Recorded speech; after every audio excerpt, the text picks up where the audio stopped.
call this meeting to order. We'll begin with the Pledge of Allegiance. Commissioner Corona, would you please lead us? Allegiance to the flag of the United States of America and to the republic for which it stands, one nation, under God, indivisible, with liberty and justice for all. Thank you. Roll call. Chair Henderson, Present. Commissioner Corona, Present. Vice Chair Belong, Present. Commissioner Lenore, Present. and welcome Christina Ross. Thank you. Present. Welcome. Welcome. Thanks. I guess you can introduce yourself during the Planning Commissioner reports. So we'll start with the verification of agenda posting. I'm going to defer to Eva for the time. Oh, sorry. We missed writing it down for you. The agenda for the September 10th Planning Commission study session was posted to the bulletin board on Friday, August 4th, 2023 at 4:21 p.m. Thank you. So we have no minutes to approve, so we'll move on to public input. This is the time for anyone in the audience to speak on any item not on the agenda and within the subject matter jurisdiction of the Planning Commission. Speaker cards are available in the lobby and are to be completed and given to the secretary before speaking. When the secretary calls your name, please come to the podium, state your name and city for the record, and speak to the City Planning Commission. If you are joining us by Zoom, please click on the bottom of your screen to raise your hand. If you are joining us by Zoom using a cell phone, please press *9. Each speaker will be limited to 3 minutes with a maximum of 30 minutes per subject. Please note that state law prohibits the Planning Commission from discussing or taking action on any item not on the agenda. Do we have any speakers? I do, Commissioner Chair. David Huboy. Mr. Huboy, go ahead and unmute yourself, and you have 3 minutes. Hi, I hope everybody can hear me. We can. Go ahead.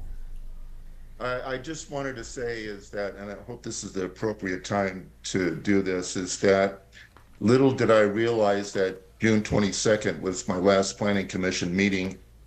And in July, I wanted to say goodbye to the Planning Commission, but there was no Planning Commission meetings in July. So presently I'm in Lafayette, Oregon. And primarily the reason that I moved here is to be closer to my kids. I have a daughter in Bend, Oregon, a daughter in Portland, and 3 grandkids. And it was not only that I really wanted to be in person, to say goodbye in person, not just to say goodbye, but to say thanks. Thanks to you all for all the consideration over the years. And I'll have fond memories of my experience on the City of Hollister Planning Commission. And I sincerely believe that we have a bright future. And it has been my sincere pleasure to have worked with each of you involved in the planning process. And as for the commission, your efforts contribute to an overall plan important to the well-being and success of the community. And I, for one, am very grateful to have been part of it. Thanks and best of luck. Can I say something? It's Or okay. no? Yes, go ahead. David, it's me, Carol. So we went back a long ways with those kids at the swimming pool at the high school and doing lessons. And then you were a guiding force for me on the Planning Commission when we spent the first 6 years. And then I came back. And, you know, I've always valued you, David. You're beautiful to work with. I love your sense of humor. You're just a great all-around guy. But the special thing you had was building quality projects for the city, and not just building them, but planning quality projects. And no doubt we wouldn't have done as good a job without you on there. What, 19 years? Did you make it to 20? I didn't quite make it to 19. It was, I think it's 18 years and maybe 7 months or so to figure out, do the math. Well, you were here a long time, and you did my hometown justice, so I'll always forever be appreciative and in debt to you. So maybe I'll see you in Oregon, and if you come to town, let me know. We'll go to lunch. You know, Carol, you've been just a guiding light for me and a dear friend of mine, and have made my experience in Hollister all that more enjoyable. The first time I made up to the old Hill Street where you worked in the planning office, just to introduce myself as an architect coming into town, and I'll just always appreciate all the work that you've done for the city, and your hard work and your dedication, Carol, has just been sterling, and I'll always appreciate your relationship, believe me. And I also wanted to welcome the new commissioner, Christina, I believe your name is, to step up to the plate for the community. And I unfortunately, I wish I could be there tonight in person again, but my heart thanks to you and to everyone again for what a great experience it's been for almost going on 19 years on the commission, and being a local architect in a community that, from the days of George Lewis and Bill Lavera and Clint Quilter and all the wonderful people from the agency that I've worked with and had the opportunity to meet and to grow and prosper as architectural business, and to do work on the various projects and being engaged in the community and civic service and civic duty is always going to be part of who I am, and will always be a fond memory in the future for me. Well, Lafayette, Oregon just benefited, because I know you're going to do stuff. Well, the mayor of Lafayette sent me an email just yesterday and wants to meet with me about the planning commission. Of course. Let me know if you need that letter of recommendation, eh? Okay, Carol. Okay. You'd be the first person I asked. So, yeah, I guess I think I've gone over my time limit, and I do plan to come back to visit from time to time, and hopefully our paths will cross sometime in the near future. We'll see. Okay. Thank you, David. I'm going to say adieu, and again, best of luck and thanks. Thank you. Thanks to all of you. Thank you, David. Thank you, Mr. Huber. You're very welcome. Take care. Oh. So if we could just, I think this would be a good segue. If we can just pause the public comment for 1 minute, I think it'd be a good segue to allow our new planning commissioner to introduce yourself. Thank you. I'm Christina Ross. I was on the Arts and Culture Commission, and I'm really excited to be here. So I teach art at the high school, and so living and working here, I see the impact of everything that's going on, and so I'm excited about this. So thank you all. Thank you. Welcome. Okay. Do we have another speaker? I have no more speakers for the general public input, Commissioner.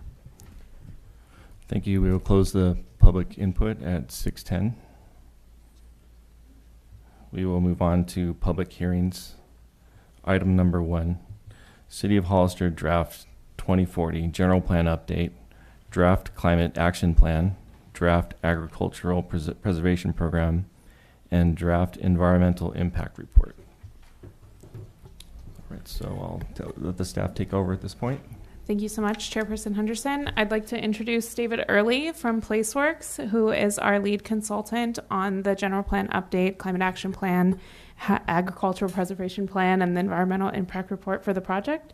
And I'll go ahead and turn it over to you, David, and I think we might have you moving over to the podium, and I'll get the presentation set up.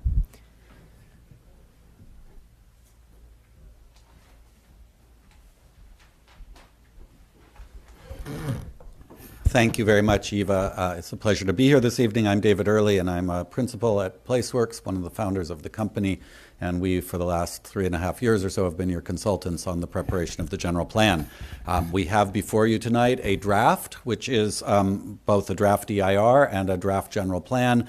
The general plan and the Agricultural Preservation Program and the Climate Action Plan are all reflective of direction that came to us through your General Plan Advisory Committee, which moved on to your Planning Commission, which moved on to the City Council. I know that many of you were not planning commissioners at the time that the Planning Commission heard this.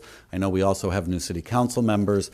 But despite that, I think it's very important to note that the general plan that is before you this evening is the result of many years of public input and public involvement, and ultimately the guidance from the GPAC, the Planning Commission, and the City Council. And as far as I know, is completely consistent with the items that that those folks at the time asked us to create for you. Your role tonight is to review that document and let us know if you believe it's ready to move into the final adoption process. If you think it is, you'll move that recommendation onto the City Council. If you think it needs additional work or significant changes, you'll move that information to the City Council. The City Council has a meeting scheduled for September 11th, where I will make essentially the same presentation again. There will be an additional opportunity for public comment, and then ultimately the Council will direct either that we move into preparation of the final documents, which includes a final EIR and any final changes to the general plan, or if they choose, they would make other recommendations as well or instead. So that gives you a sense of where we're headed. Tonight's meeting will include my presentation, followed by questions from you and that staff and I can attempt to answer. We would then recommend, Mr. Chairman, that you turn it over to the public for public comment after your questions have been answered. And then after public comment, you would come back and have your own discussion about what recommendations you want to make to the City Council. So that gives you an overview of this evening. And I believe this is the only item on the agenda. So this was, we'll take the time that's needed here this evening, and I think that's the only thing you'll have this evening to do. So I'm going to dive into the presentation. I'm going to begin by talking about the 4 documents that are before you: the General Plan, the Climate Action Plan, the Agricultural Preservation Program, and the Draft EIR. And then I'm going to give you a summary of the community input that's been received to date. I know you have received a pretty thick stack of, I don't know if you actually got papers, but if they were papers, they would have been a pretty thick stack of comments that have already been submitted. I'm going to summarize some of those, and I believe that you'll also be hearing from folks tonight, many of whom perhaps have submitted written comments. I do want to say that my summary is only for comments that were received until about a week ago, because we had to get the presentation prepared. Comments came in as late as today. Some of them were repeat comments of people who had already said certain things. Some are new comments. If you have questions about those, I think I've read them all and can answer them, but they're not covered in my presentation just because we didn't have sufficient time to turn that around. So let's start with the draft general plan. The general plan, as I think all of you know, is what the courts have called the blueprint for growth and development within a community. Every community in California, whether it's a city or a county, is required to have a general plan. The courts have called the general plan the Constitution for development and conservation. It sets the basic rules by which you administer your development and conservation processes. It does not include every rule or policy. There are additional rules, for instance, in the zoning code and the subdivision code and even the building code, to name a few. Many other places these rules exist, but the general plan should provide the overall framework by which you assess future growth, development, and conservation. In that sense, it's a document that establishes the community's vision and supporting goals, policies, and actions to implement that vision. It provides consistent direction for future development. You are actually required by law to only approve projects that are consistent with your general plan. It's intended to balance growth, conservation, and quality of life. And it also is a document that sets baseline environmental conditions, so we have a roadmap moving forward of where the city stands today. The general plan includes what are called elements, which are essentially chapters. The state allows us to arrange the chapters in whatever way we want, and so the law calls these elements because sometimes they're combined in various ways. You pretty much follow the state law, which requires about 8 individual elements. You have separate chapters for land use, and including community design. Land use is a required element under the state law. Circulation also required. You have a housing element, which is not part of this general plan update because it gets updated on a special schedule, and you have a separate consultant who's doing that, and I believe it will come to you in the next few months. But the housing element is part of your general plan. This document includes the land use element, the circulation element, as well as natural resources and conservation, also conservation being a required element. You have an open space and agriculture element, and open space is also required. And you have a health and safety element, which actually doubles for two state required elements, one being safety and the other noise. Your general plan also has a non-required element, community services and facilities, which we've reworked through this process. And we've added 3 new elements, one on arts, one on economic development, and a new environmental justice element, which is actually also required under state law, under relatively new laws, and that's why you didn't have it before, but you have it now in this draft. The previous general plan was last updated in 2005, so it's been quite a number of years. It's high time for an update, and we've been working on that with the GPAC, the Planning Commission, and the City Council. So what are the goals of this general plan update process? These are goals that were articulated by the City Council when our firm was hired and the process began. First, to engage a broad spectrum of the community, and I'll talk more about that, but we did have a very large number of meetings, a large number of other non-meeting input methods, and a lot of involvement in the process. We were asked to establish the community's vision for Hollister in the year 2040, and I'll show you that vision that we created through input from the community. We were asked to work to maintain the town's small town agricultural character while also managing growth consistent with community goals, ensuring high quality development, supporting economic development, and responding to state mandates and the state's general plan guidelines. And I think we can say we've done all of those things following the guidance that came to us from the community, the GPAC, the Planning Commission, and the City Council. The general plan does have a planning area. I'm sure you've looked at that in the general plan documents themselves. We are required to look actually at 3 or 4 different geographies. The most constrained of those is the city limit itself. Those are the areas that are currently inside the city of Hollister and where the city today already has jurisdiction over development. Anything outside the city limits is currently under the jurisdiction of San Benito County. You do, however, within your general plan and within planning law, you have what's called the sphere of influence. The sphere of influence is approved by your local agency formation commission, or LAFCO. The LAFCO is legally actually a state body. It's housed at the county offices. It consists of representatives from the County Board of Supervisors, your city council, and the San Juan Bautista City Council. Those folks meet as the LAFCO, and they approve changes to the boundaries of the city of Hollister. In order to be added to the city of Hollister, the land must first be in the sphere of influence, which is the area legally that the city is expecting to annex at some point in the relatively near future, say over the next 10 to 15 years. You do have a sphere today. The general plan proposes to keep the sphere pretty much as is with some minor changes, but that sphere is a very important area as well, and that's shown on all the maps. Even wider than that is the planning area, which under state law is the area where you believe that that even county actions would have an effect on the city. And so that's an area that's even bigger than the sphere. This area outside the sphere, inside the planning area, is not land that you expect to annex, but where, for instance, if the county were to propose a project, you might write a comment letter to the county because you believe that that project could have an influence on the city. And then finally, you do also have an urban service area. This was created under a memorandum of understanding with San Benito County and some of the service agencies.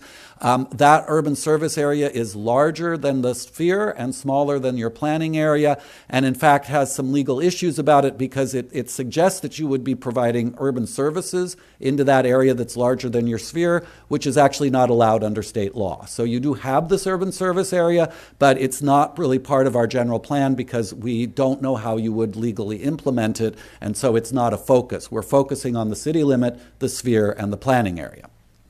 Do you know when that was created? I'm sorry. When was the urban service area created? I think Eva or Amber knows that date. I believe that it was initially thought about in 2004, and then the MOU was amended in 2008. I could have those dates wrong, but I believe that was when the MOUs were done.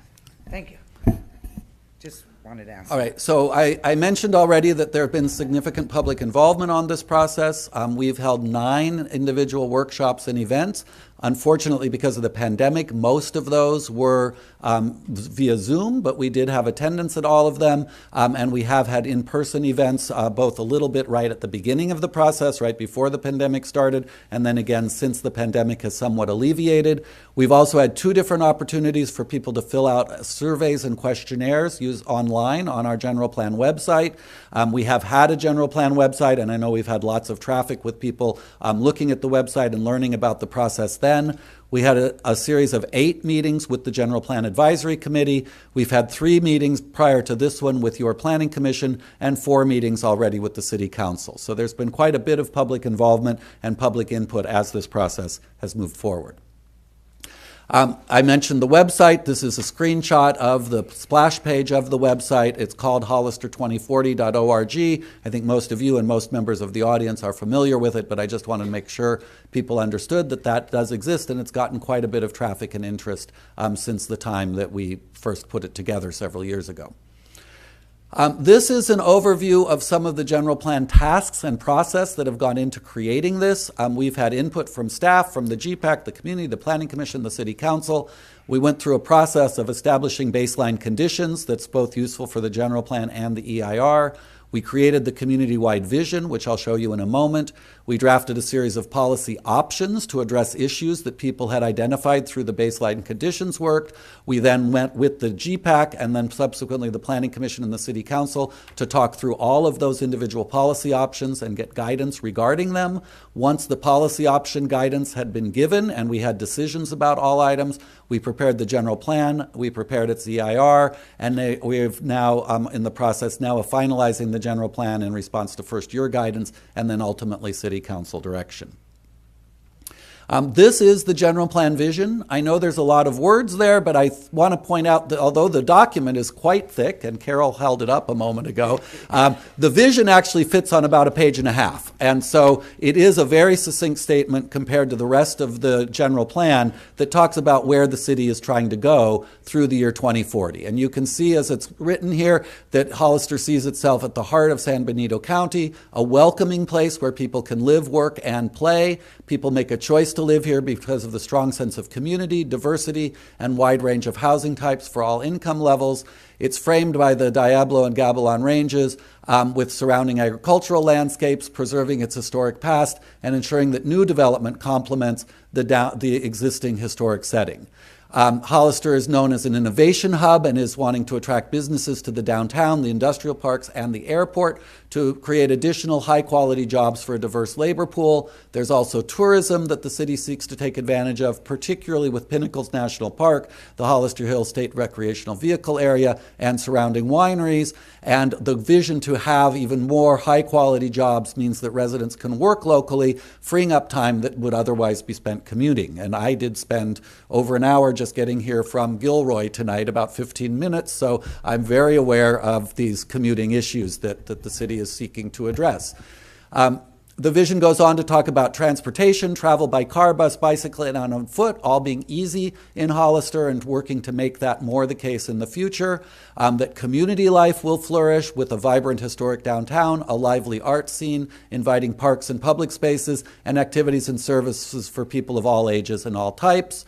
There's a vision about new growth being primarily focused in the existing urban areas and adjacent to existing development, enhancing connectedness and preserving agricultural lands and open spaces that are at the edges of the city.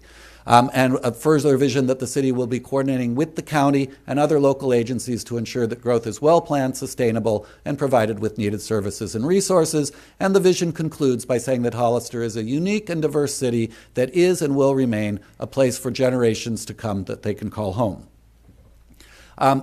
As a part of that vision statement, we also worked with your GPAC and City Council to create 4 values. These are really part of the general plan vision itself, but go into a little more detail to say that the city values equity, diversity, innovation, and sustainability. And I won't read those all now, but you can see that that provides additional meat on the bones, if you will, to that vision, focusing in on these 4 very important qualities within the city. The general plan, one of the most important things in the general plan is its land use element, and within the land use element is the land use map. I'm not going to try and show you all the details of this map, but this is the map that exists in the general plan. I think you've all had a chance to look at it. We've called out for you some of the issues and changes that have come forward, and you can see, not surprisingly, that there are a number of urbanized uses within the city itself. There are the lighter, those are the gray colors, and some of the other colors in the center of the city. You can see some of the buff colors at the edges, which indicate very low residential development densities, and then you can see green surrounding those, which indicate agriculture, primarily in the planning area, but even inside the sphere where agriculture would be preserved, at least for the life of this general plan, with the city focusing its development on those areas that are in gray on the general plan map. This map shows just those areas that have actually been changed within the general plan. One of the major changes is that we've added this larger planning area and clarified that it's intended to be an agricultural area. There were some areas relatively close into the city, but at the edges that had some residential designations that have been changed to an agricultural designation. And then you can see just a few spots within the white, which is the entire the city itself. Most of that area is white because the general plan designations are unchanged, but you can see a few changes that are shown in color on this map. And if you have any specific questions about those, I'm happy to answer them when we come to the question and answer period. The general plan land use designations are also changed through this draft general plan. You can see here on this table in the middle column is the existing general plan land use density, and then on the right is a proposed change under the draft general plan. So you can see, for example, that the residential estate right now is only 1 dwelling unit per 5 acres. We've changed that to begin at 1 dwelling unit per 5 acres, which is the same as 0.2, but to allow it to go up to 1. And that's to provide a little more flexibility. And this is true, in that residential estate designation, I think you can tell that I want to say it's almost an oversight that you currently have a single number, because it's really very difficult for a developer or a landowner to get to an exact density of 1 dwelling unit per 5 acres. We wanted to provide a little more leeway so that people had a sense of a range of things that would be provided, and that's why we went to the 0.2 to 1. We've also changed some of the others. You can see, for instance, that low density residential has been moved up from 1 to 8 dwelling units per acre up to 6 to 10, 8 to 12. The medium density goes from 8 to 12 now instead to 11 to 29, and so forth. I won't again read all of these. If you have questions about them, though, I'm happy to answer them. The land use and community design element, as all the elements, also has a whole series of goals. In the case of the land use element, there are a total of 9 goals, and each of those goals has a set of supporting policies and actions. I have a lot of slides here to go show you a lot of goals. I'm not going to read them all, but I do want to point out that every one of these elements has the goals and has policies and actions to support them. 9 goals in land use and community development. And I'm sorry, here are more, so 19 altogether. The circulation element also has a series of goals, in this case 5 of them, that address circulation within the city. And there is also a circulation element map that shows proposed changes to the circulation network, improvements that will make for better transportation within the city. These roadway improvements are all shown in color and would be implemented under the life of this plan through the year 2040. The community services element has a total of 8 goals that you see listed here. We have the economic development element with 10 goals to enhance economic development throughout the city, in particular focusing in on new jobs, tourism, the industrial areas and business parks, and the airport as important economic drivers for the city. We have the natural resources and conservation element with a total of 7 goals about the protection of air quality, minimization of greenhouse gases, protecting water quality and future mineral extraction, all being important parts of natural resources and conservation within the city. The health and safety element has a total of 8 goals. It integrates, this is an element that's been updated a little more than some of the others, with a new focus on improving safety and meeting new state laws that have arisen since 2005 that require a much more robust safety element within the general plan. And then we have the open space and agriculture element with 2 goals, focusing on supporting and preserving both open space and agriculture. And then the new elements, the arts and culture element, has a total of 8 goals about fostering and supporting arts and cultural programming within the city. We have the environmental justice element, setting policy direction to minimize the effects of environmental hazards on disadvantaged communities and improving disadvantaged communities' access to food, healthcare, and physical activity, with a total of 10 goals there. And that's it. I'm sorry. So that's the end of the general plan. I thought there was one more element, but there's not. Okay, so that gives you an overview of the general plan. I'm going to speed along here and go to the other parts of the work we've done, because I do have a lot of material to cover here.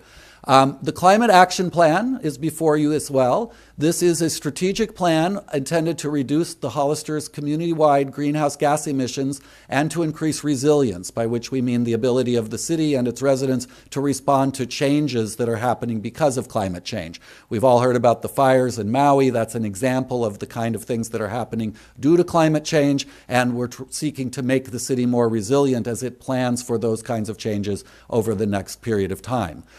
The Climate Action Plan is intended to support the goals and policies of the general plan. It's essentially an implementation tool for the general plan to map the city's roadmap as to how it's going to respond to climate change issues.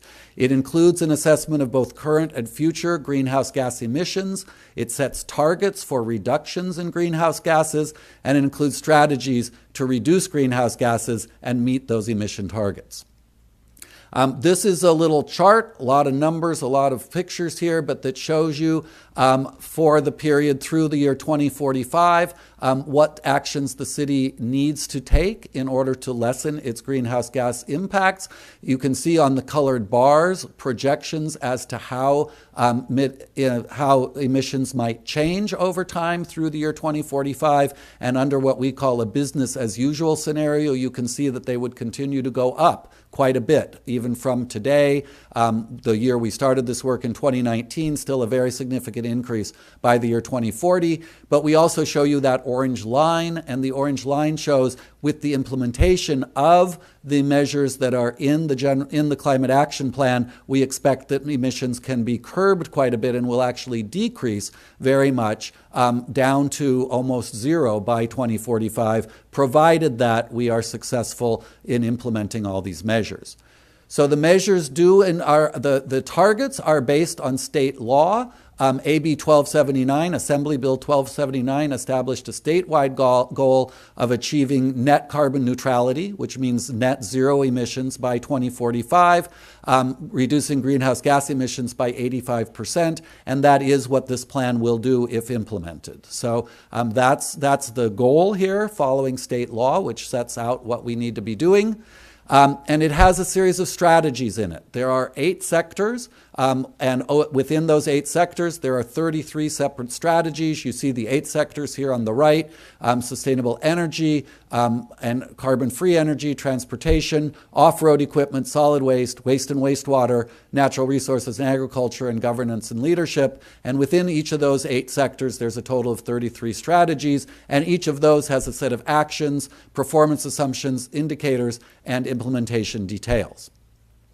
All of those strategies also have what we call co-benefits. That is, not only will they reduce greenhouse gas emissions, but they'll also do things like conserving natural resources, promoting technological innovation, promoting community resilience, improving air quality, and so forth. You see a list of 12 different co-benefits that emerge from these efforts to minimize greenhouse gases. And here's one example of a greenhouse gas reduction strategy. This is strategy 14 about electric vehicles. Again, it's one of 33 in the whole document, and it includes a series of 8 different actions to install additional EV charging stations, reviewing the municipal code, adopting an EV reach code, providing dedicated parking spaces for electric vehicles, and so forth. So again, there are 33 of these strategies, each with a series of 3 to 7 or 8 actions to support them. And there's always a table that shows the amount of reduction or in emissions that's expected from each of these items. The implementation for the Climate Action Plan will require regular monitoring and reporting on progress.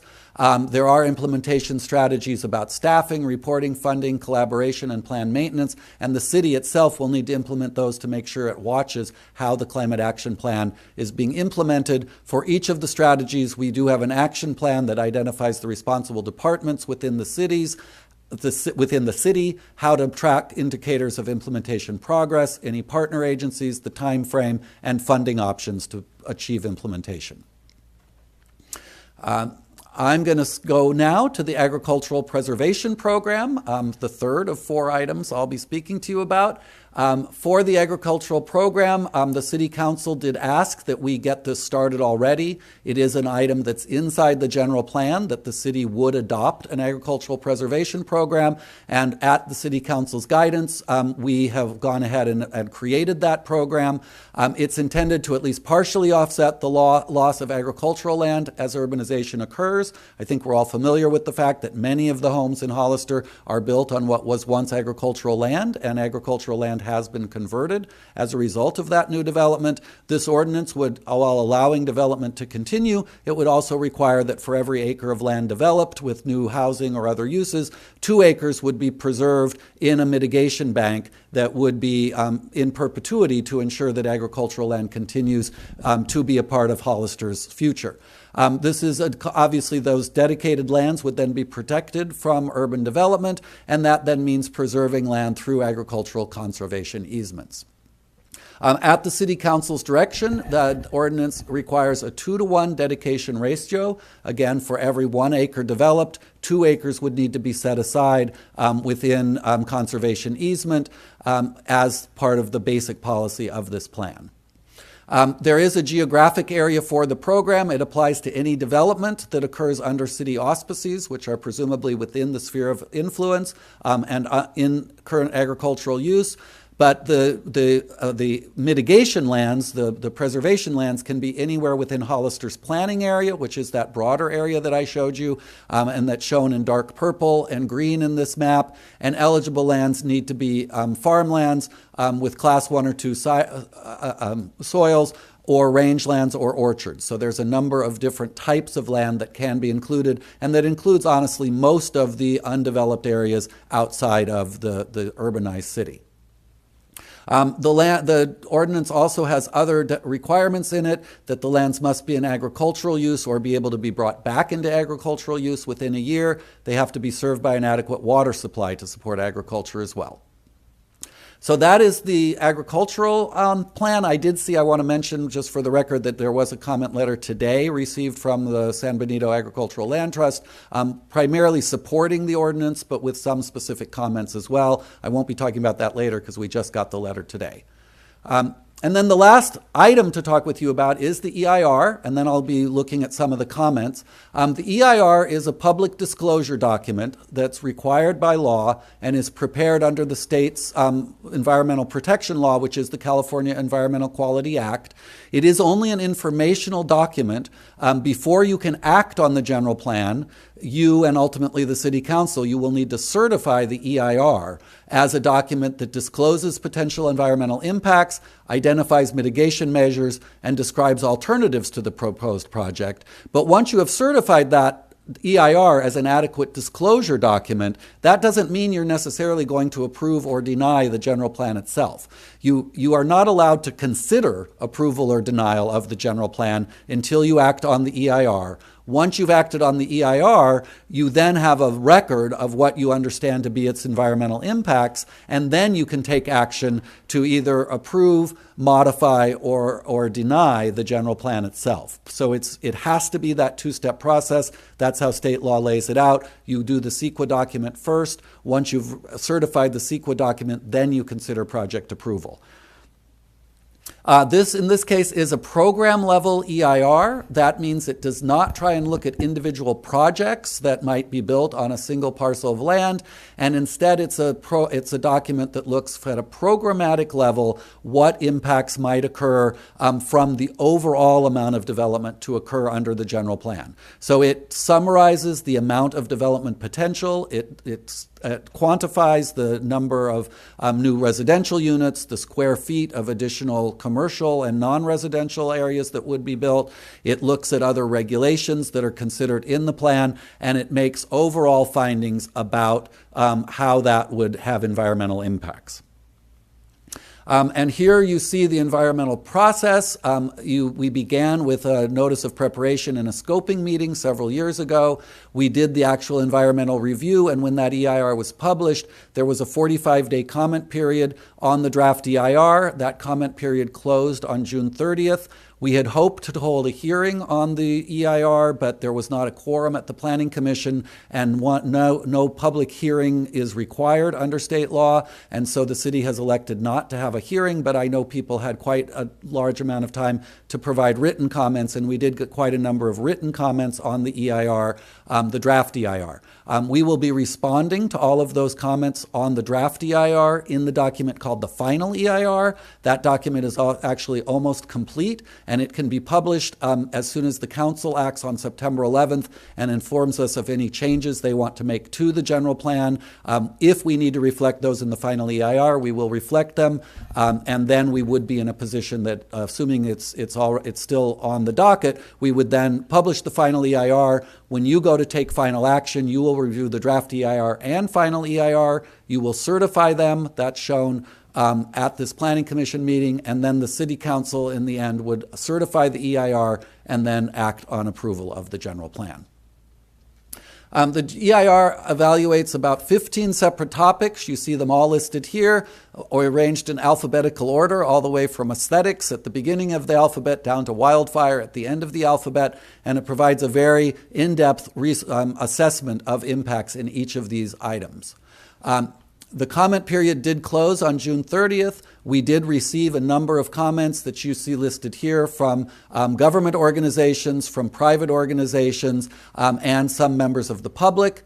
We are going to respond to those when we get to the publication of the final EIR. So those are all the documents before you. I know I've gone on for quite a while already, but I do need to take some of your time additionally just to give you an overview of community input to date. We want both you and the public to know that we've taken all these comments very seriously. We're very aware of the number of comments that have been received, and we want to make sure you're aware of them too. So I'm going to give you sort of an overview and then talk about at least some of the comments in particular. Some of the themes that we've heard have been that the members of the public, particularly from the real estate and development communities, have looked to expand the sphere of influence, to not change existing designations that previously allowed for residential to agriculture, which was, of course, requested by the GPAC, the Planning Commission, and the City Council. The new general plan would not allow single-family homes in medium-density residential designations. There have been several commenters who've asked for that to be changed to allow single-family homes as long as they meet that density. There's been a desire to see industrial uses in the North Gateway area and also to allow additional uses there, to allow additional mixed use along San Benito Street, to extend the Buena Vista Road special planning area west to State Route 156, to try and extend sewer service to unincorporated county land. And I already mentioned, and I'll probably mention once more, that without that land being in the sphere of influence, state law actually prohibits extending sewer service there. But if you want to expand the sphere of influence, which is another set of comments we have, then you can also plan to extend sewer service. And then finally, we heard a desire to allow project applicants to decide on other stormwater retention methods beyond those that are shown in the general plan. Some of the other comments include increasing affordable housing, providing housing for the homeless and unhoused. Some folks saying we want to slow the amount of development in Hollister. Some saying we should consider the future water supply and impacts to groundwater when planning for future growth. Minimizing impacts of new land uses on agricultural operations, increasing parks and recreation activities, increasing local businesses, and enhancing broadband capacity to support economic development. Now, and then we also have these on transportation, additional themes, people wanting to see increased protected bike lanes and walking trails, increasing public transit ridership, reducing traffic, increasing roadway routes to and from the city, especially, of course, highways 25 and 156 with additional capacity, improving sidewalk and street maintenance, and specific comment looking for four-way stop signs at 2 intersections as well. Now, I have a whole series of slides about individual comments that have been received. I'm aware of time through the chair. I might suggest, although I have about 10 of these slides, I might suggest we skip them for the sake of time. But, Mr. Chairman, it's certainly up to you if you would like to hear this in even more detail or if you want to hold off if there are questions. You can go ahead. Go ahead? Yes. All right. Okay. So the first item I'll talk about in particular is the Meridian Street Special Planning Area. The general plan proposes changing a portion of this area from low-density residential to residential estate to essentially preserve it as it is today. We have a commentor, I believe a landowner in that area, who requests that the existing designation be maintained to allow for additional urbanization in that area at the traditional sort of single-family density that the city has seen. This would change, of course, the character of that area, but it would be consistent with the existing general plan. So that's a the change that we show in the existing in the draft general plan is one the previous council asked for. We've made that change. We now have a request to put it back to the way it already was. So that's the first of these items. The second is the Glenmore Drive parcel. This is an 8.5 acre vacant parcel in the southern part of the urbanized part of the city. The general plan proposes to change this from low-density residential to high-density residential in order to provide a pretty good-sized site for an important source of housing to serve the workforce and to serve people who perhaps can't afford a home at these lower densities. We've received a lot of comments expressing concern about this and a lot of misinformation. We received comments, you'll see them in your packet, that say things like, I understand that there's a 125 unit per acre project proposed on this site. That is absolutely not true. There is no proposal at this time. The draft general plan would allow 30 to 65 dwelling units per acre. There is a separate item before you and ultimately the City Council to also create an inclusionary housing ordinance, which might have an additional bonus in it, but we are very doubtful that it would get, A, there is no project proposal, and B, it's very doubtful that it would get into the 100 or more units per acre. But I know you have comments to that effect. Essentially, these comments all ask you to keep the designation at low density instead of moving it up to high density. If that were to happen, we might have to look for other places to put other residential densities because we need to be sure that you have enough housing to fulfill your legal requirements under state law. The next item is what we call the San Felipe Road project. The draft general plan proposes changing this parcel from the North Gateway commercial to mixed use. The commenter, who's one of the owners of that site, has already created a draft plan, and the commenter would like to have less density to be consistent with the plan that they've already prepared instead of having the higher density that the general plan today suggests. So it would be up to you, of course, to consider whether you would like to see, to make it possible for a project like the one proposed, or if you would like to see somewhat higher density. This, from our opinion, and this was concurred by the Planning Commission and City Council, we believe that that's a site right in the center of town and is a very good site for additional density, and that it wouldn't really be appropriate to put the lower density townhomes, and that it really should be a place for apartments or condominiums of some sort. Next are the Buena Vista Road parcels. These are parcels on the north side of town, near and along Buena Vista Road. The draft general plan proposes changing all those parcels in that area that are currently outside the sphere of influence to have an agricultural designation. These parcels were not in the sphere, and so in my mind, and I think the minds of the Planning Commission and City Council, it didn't really make sense to have residential designations on them when they were never proposed to be added to the city. We have a number of comments suggesting that we should not change that we should keep that low-density residential, with concerns about affecting property values and the ability to secure loans to support agricultural operations. We also have the East North Street area at Monterey Street. The general plan does not propose a change in this, but does propose an increase in the density that's at high density residential. A commentor is concerned that they would like to see that they feel that that could compromise their ability to build senior housing on that site. I'm aware of many senior housing projects that go from 30 to 65 dwelling units per acre, but you do have a comment suggesting that the density should be kept lower, which would presumably mean lowering the designation from high to medium density residential. And then we have Enterprise at Southside Road on the very southern end of town. Property owner there requests that that parcel be added to the sphere of influence. We have additional comments in that same area, Union Road near Southside Road. The property owner there says that continued agricultural operations are infeasible given that there are other urbanized designations nearby. They described it as between urban designations. I'm not sure, looking at the map, I don't know if I would call it in between, but it is adjacent to urbanization areas, and they're requesting that they be giving a residential designation as well. And then we have another site near Buena Vista Road, property owner also requesting that they be both included in the sphere of influence and have a residential designation. This is also very similar to the other requests we've had in the Buena Vista Road area. We have the Felipe 9 LLC property. They are requesting high-density residential instead of the Northern Gateway designation that's there today.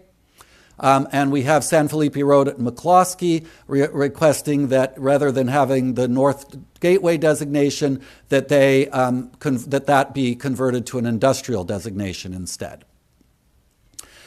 We have a number of comments regarding sewer and water extension. These comments essentially say that they object to the city having a policy that we would not extend sewer service outside the sphere of influence. As I mentioned a couple times, and I'll say here again, it is illegal under state law to extend sewer service outside the sphere of influence. So in order to do that, and this is the Government Code 56133 in which that's contained. So if you wanted to extend sewer service to those areas, the best thing to do would actually be to extend the sphere of influence as well. And then once you've extended the sphere, as long as you make a finding that you plan to annex that land in the near future, you can extend service there. Again, these are changes that the previous City Council and Planning Commission considered. They elected not to make those changes, but we do have comments requesting them again. We have a letter from the Building Industry Association stating that the general plan does not plan for enough housing growth. This was a surprising comment to me. You'll see in italics those sort of responses to a couple of the comments. The draft general plan does include capacity for 6,455 units. Your new regional housing needs allocation is 4,163 units, but the BIA did state that they don't believe that there's enough capacity for housing growth under state law. They also stated that there should be market studies done to determine the feasibility of medium density and higher density residential uses. They state that Hollister's default density, and this is really down in the weeds of technical planning, but the state gives you a density that they want you to achieve in order to be able to say that you're building affordable housing.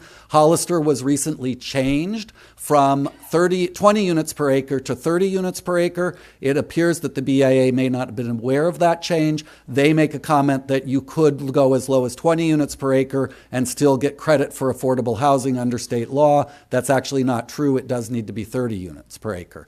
But there are additional comments, of course, that you should consider, stating that the 20% inclusionary housing requirement, which is in the general plan and being implemented through the ordinance, they've said that 20% is too high. We did get comments at a meeting last week from the public also suggesting perhaps dropping that. They suggested a 1-to-1 agricultural preservation requirement instead of 2-to-1. They wanted to change the agricultural buffers policy, and they do not support mitigating VMT on a project-by-project basis. So these are a number of comments from the BIA.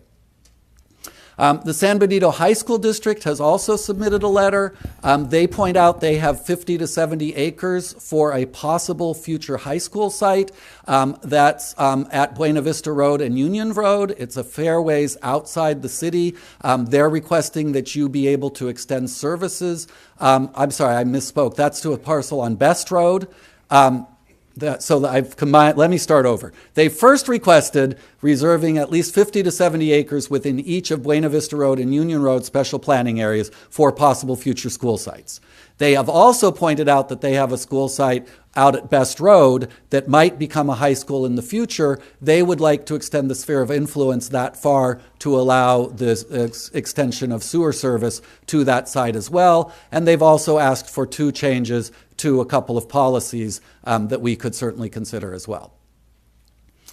They've also asked that you add an action to create a list of development incentives that could be achieved in exchange for voluntary mitigation agreements.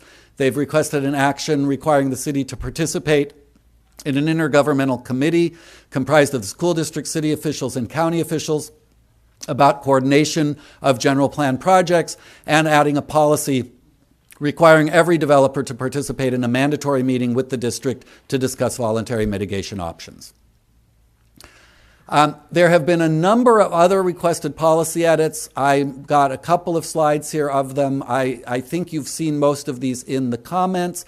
I'm not going to go over all of them now, but I did just want to note that in addition to the things I've already mentioned, we have a number of other comments, including those that are on these slides. And I can come back to any of those if you have questions about any of them. And then we did also receive comments on the Agricultural Land Preservation Program. I mentioned that you received a letter today with strong support from the Agricultural Land Trust.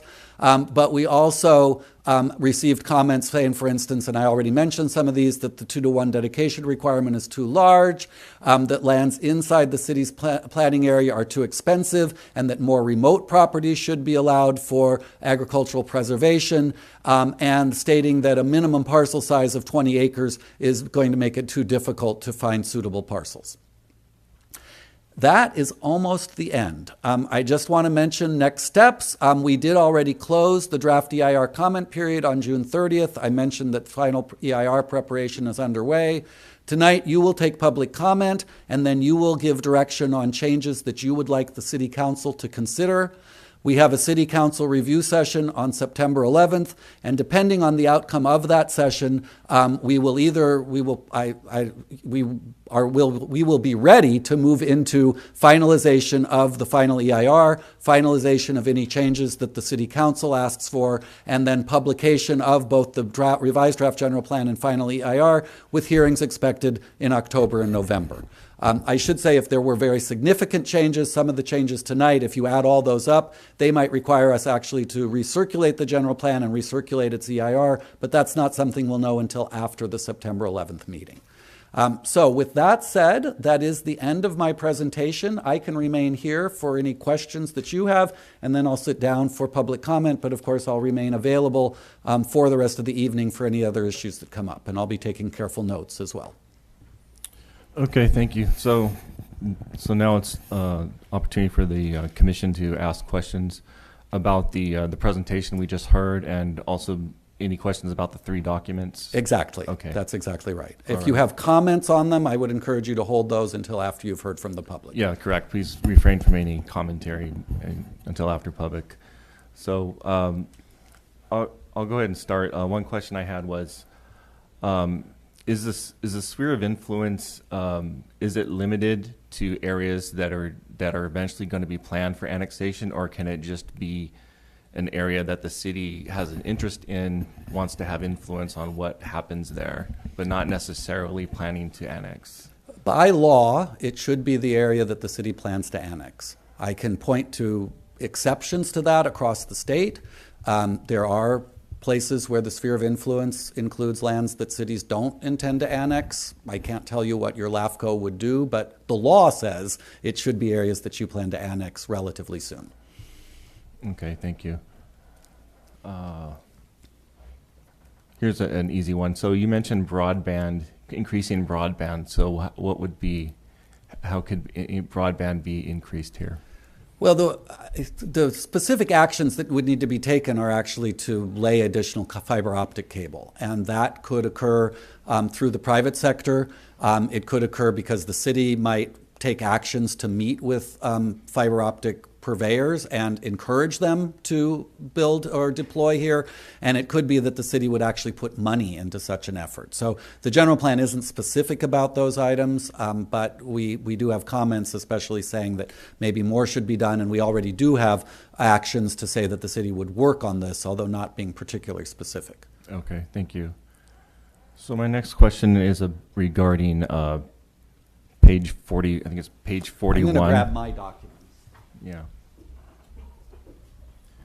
Page 41 of the draft general plan on the PDF file. Oh, can you give me a page number down at the bottom of the PDF? Yeah, one sec. So there should be a page that starts with 2 letters at the bottom of the page. Sure.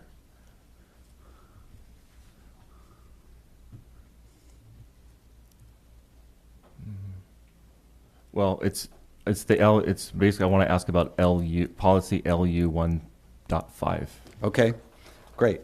Yeah. I got it. That is page LU-20. Okay, thank you. So I'll just read the text and then ask my question. So development projects outside of the city. The city shall not accept an application for any projects, subdivision, grading, development, etc., for any land that has not been annexed into the city limits. So is that a new policy? Right. Every policy you'll see it has in parentheses whether it was Okay. new or existing, and this one does say Okay. new. Yes. So what is the current policy then? There's no policy in that regard. The current general plan is mute on this subject. Okay. Well, okay, maybe the general plan doesn't mention it, but don't we have municipal code that covers that? No, and I think that's likely the reason that it's been added is that state law does allow a city to have a policy about that, and the city of Hollister is just completely silent on it. Okay. And the issue has come up. Okay, thank you. So my next question is so you mentioned the housing element is like a separate document, not part of the general plan. So can I ask a question about it, or is... I assume so. Okay. Yeah, I think so. It's Okay. within the scope of the Okay. topic. My question is, so the housing element is not being updated yet. Well, it is in the process of It's in being the updated process. now. Yes. Okay. So are you waiting for the new RHNA numbers? No, you have the new numbers. Okay. It's 4,100 and some odd units. 4,163, I'm hearing. Okay. That number has been given to you. And it was not in we didn't have that number when we started this process. And it would have been hypothetically possible for us to have prepared that housing element as well as a follow-on project, but we didn't have capacity, so you selected another consultant who's now underway to do that as a separate but almost simultaneous effort at this time. Okay.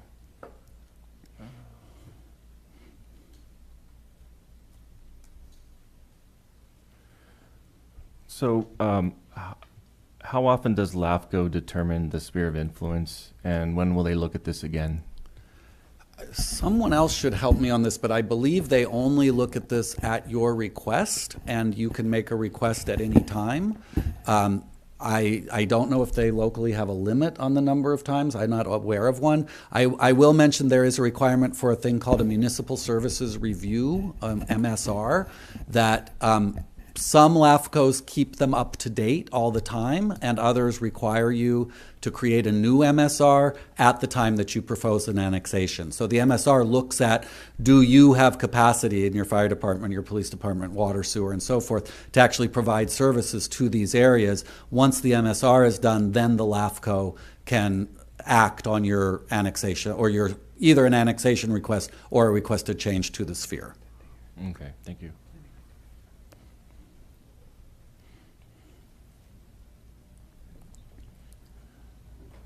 Okay. So I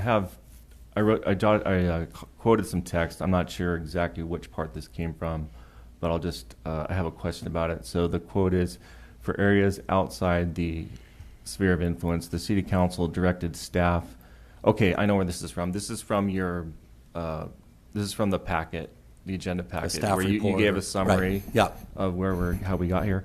So you said in that, for areas outside the sphere of influence, the city council directed staff to apply the agricultural designation for already urbanized areas outside the sphere of influence. The city council directed staff to apply the land use designation that matched the existing use. So that sentence is a little unclear to me. I'm not sure what. So let me give you an example, although I'm going to probably forget the name. The Santana Ranch development, I believe, is the name of the development out at Fairview. That's a residential development that's already been approved and constructed under the auspices of the county. There is, as I understand it, no plan to annex it, but even if there were, more importantly, that exists. It wasn't approved or it wasn't processed by the city, it was processed by the county, but it's there today. So this is an example of urbanized land outside the city where we put a single-family residential designation onto that land at Santana Ranch because that's what's there. That's not necessarily a reflection of the city. If the city had it to do over again, or if the city had been in charge, that's not trying to say one way or another would the city have done the same thing. It's just acknowledging that that's what's there today, and therefore that's the designation it got. Okay, thank you. All right, I think that's all the questions I have. I know Carol's, I'm sure, has lots of a few questions. Well, I have comments. comment. Okay. So any other questions from the fellow commissioners? Okay. Any questions? Can I save questions for after public comments? If something comes up? I don't know. It's up to you. Yeah, I guess if you want to, you can reserve them for after public comment. Okay. Commissioner Corona, any questions? Okay. Commissioner Lenore, any questions? Okay. All right, Okay. so I'll go back to my seat over there, and I'll probably just stay there, but I am available for the rest of the evening to answer any questions that come up. Thank you. Okay, thank you.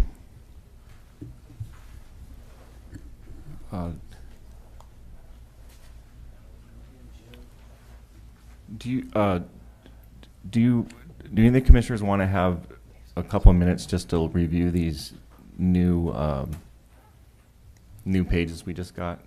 Well, he's not going to reply to him because he just got them. Okay. All right.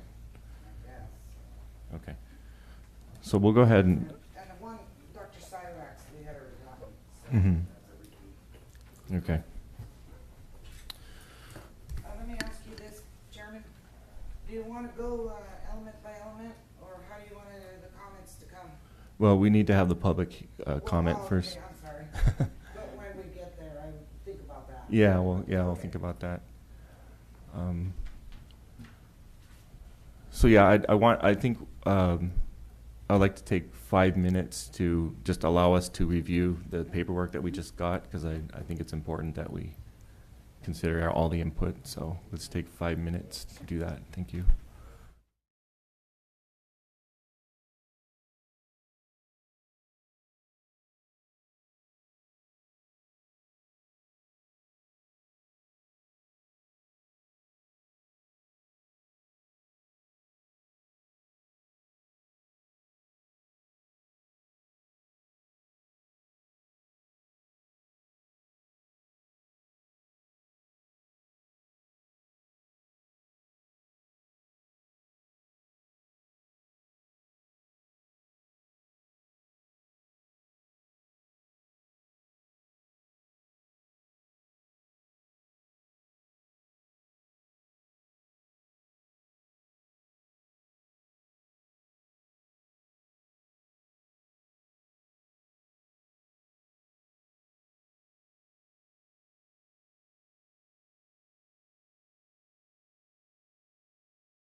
We'll call this meeting back to order.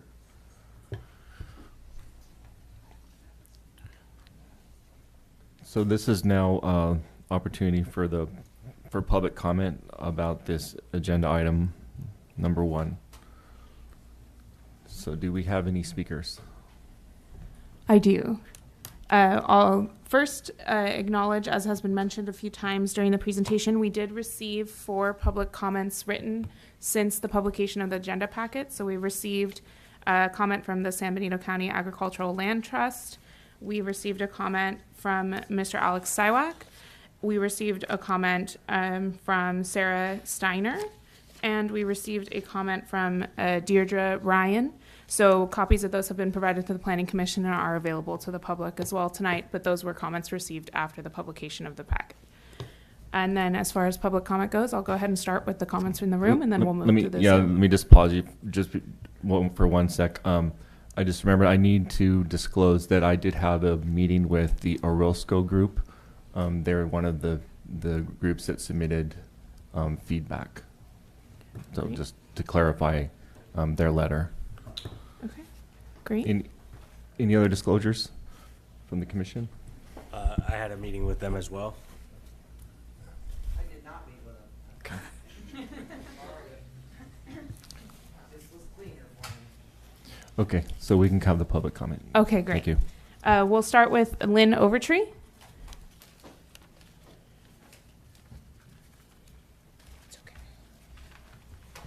Thank you. My name's Lynn Overtree. I work with the San Benito Agricultural Land Trust, and thank you for the opportunity to provide comment. First, I have to confess that I provided comment to the wrong thing. So I had prepared to come to the June meeting, and it got canceled at the last minute. So I was still in that mindset of doing the chapter on open space and agriculture, and therefore that's the comment package you received from me. Having said that, I work closely with the consultants at one point working on the ag protection program. And so I am somewhat familiar with that, and a quick glance at it looked like it's fairly similar to what the February version that I saw. So let me share some of our thoughts on that. The agricultural definition was very important to us, that it be modified some and have that one number C or letter C on there. In general, what they're using is a Department of Conservation, State Department of Conservation farmland farmland mapping and monitoring program definitions, but that includes that land must have been used for irrigated agricultural production or cropped at some point during the 4 years prior to the mapping date, or its classification then gets changed to grazing land. And that's so that they can track the loss of farmland in California. We're looking at a slightly different goal of preserving farmland. So even if that land has not been in production for a period of time, it still has the classifications of soil quality to be back into high quality farm production. So you don't want to go strictly with the state FMMP definitions, and we were really grateful to work with the consultants on adding a section that was derived from Yolo County's policy, and that gives the city of Hollister the opportunity to use reasonable judgment to determine if a property should be protected as agricultural land. So that I hope that helps clarify that. We also are supportive of the 2-to-1 mitigation or offset policy, and that's partly because 1-to-1 means that you're losing half of your agricultural land. At least 2-to-1, you're only giving up a third of it. Higher would be wonderful.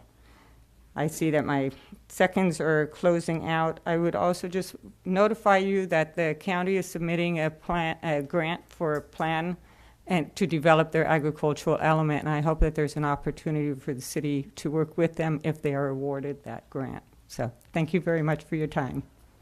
Thank you. The next speaker is Joe Tanasha.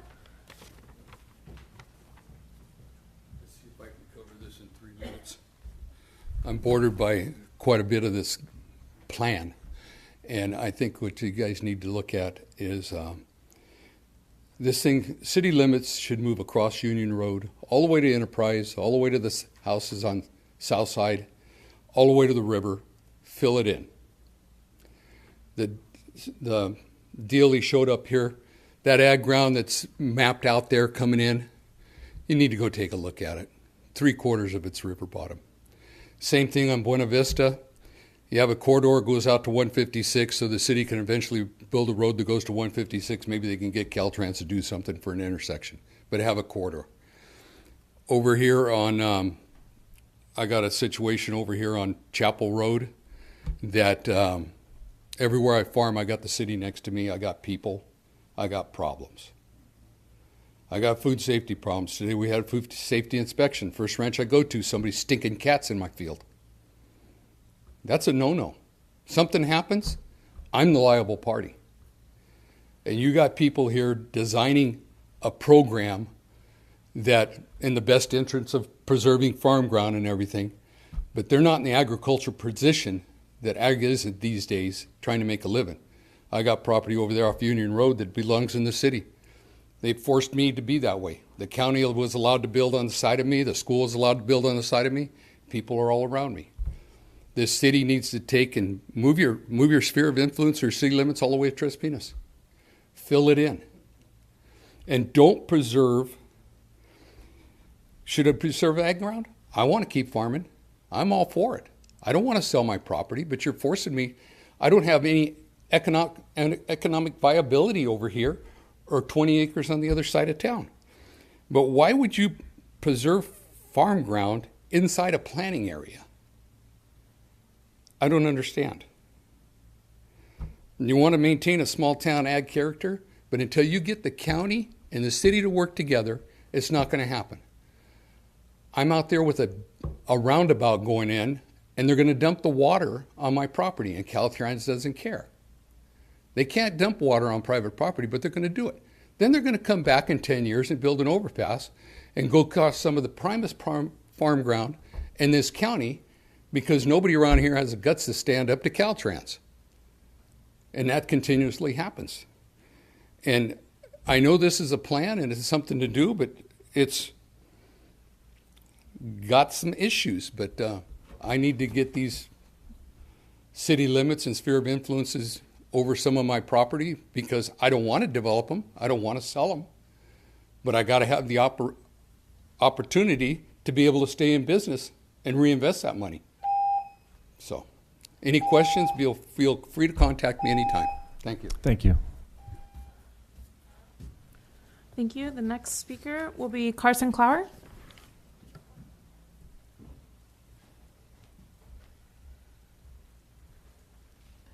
Good evening. I'm a resident of the unincorporated area of the county.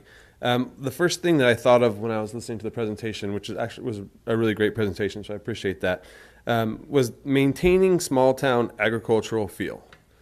Now, that's a laudable goal, but at the same time, the city's looking at upzoning many properties and also increasing the draft density of that zoning. So you're going from 6 to 10 units per acre to 30 to 60 units an acre in areas. So I understand how you square that circle and say that you're going to maintain the small town agricultural feel while you go to that density. That's a major problem. I don't know how you're going to do that without having to redo the whole general plan, but that is a huge problem, especially if you think that you're going to hit your arena numbers and actually build the units that the community needs. I don't know how you're going to do that at that density. It hasn't been done around here. Nobody's even proposing it because it doesn't work. You have to have the economics to actually build that, and you don't see that except for probably further south would be Morgan Hill. Another question is, why are you looking to mitigate in the planning area? If you're planning for the community, keep the ag where the ag's supposed to be. That's great. If you want to make a growth management ordinance or a boundary or something, wonderful. Plan for it. But if you start locking out areas that are going to be ag right next to the community, and then when the community grows like it will inevitably do, you're going to have problems. I'd like to see this be fair for the property owners that are near the city that have been locked out the last couple years from developing their properties because of the situation with the sewer service. You brought up land use 1.5. That goal that policy does not make sense if you're going to expand your sphere of influence, which you should, which this plan doesn't do well enough. The sphere of influence needs to be larger so that you can actually develop in those areas that are in no man's land right now. Along South Side, there's a couple properties that were mentioned there. There's smaller properties that have 20 and 30 acre subdivisions beyond them, and they're going to be locked out of doing anything with their properties because of that policy, because of the situation with the sewer service right now. It's not an easy thing to fix, but if you lock it in place till 2040, you're definitely not going to fix it that way. I don't know if we're supposed to ask for specific things, but I'd like to see those properties brought inside the sphere of influence line. I'd like to see the Bertuccio Corners not be ag, because why do you have ag on one side of Union Road and not on the other side? And you have a density at 30 units an acre. Like, I know you guys didn't design it, and I know that they just take direction, but it's got to make sense. Thank you. Thank you. Thank you. The next speaker is Alan Gomes on behalf of Maria Gomes.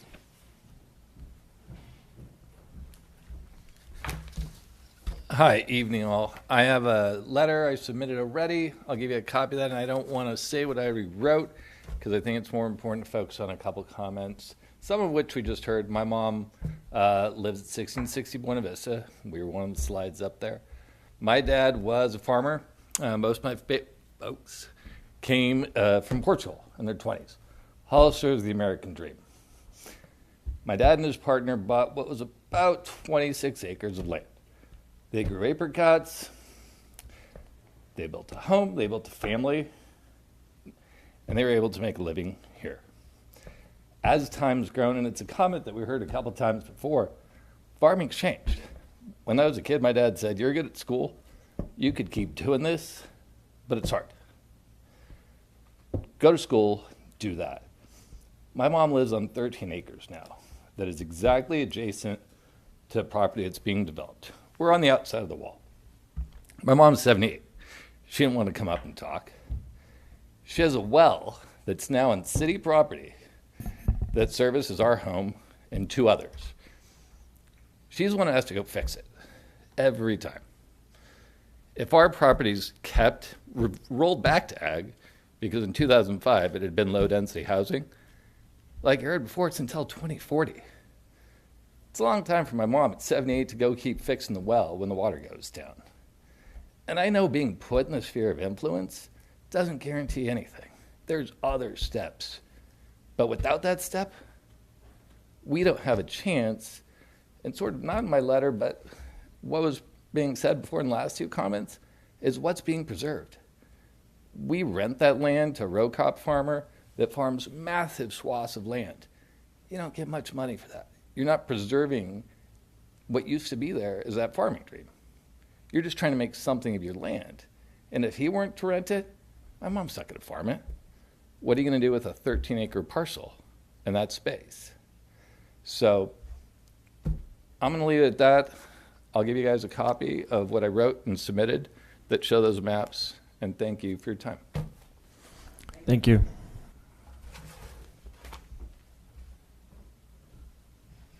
Thank you. The next the next speaker, is Gary Coates.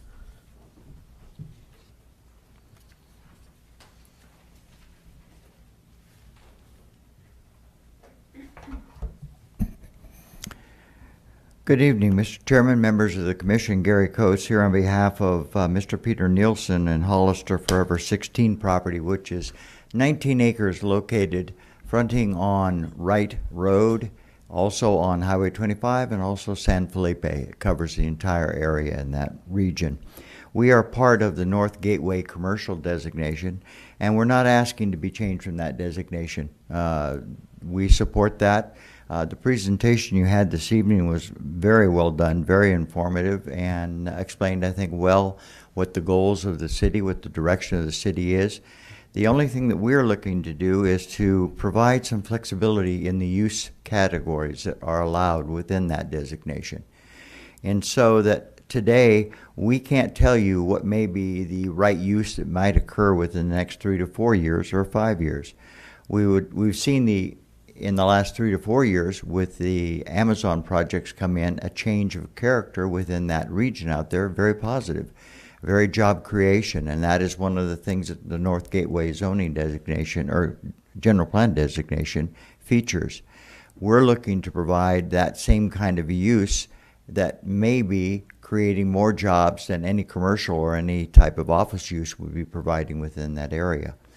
So all we are looking for is for the commission to please keep in mind the transitional uses that may occur within that zoning designation and allow that to occur within your zoning designation for the North Gateway commercial area.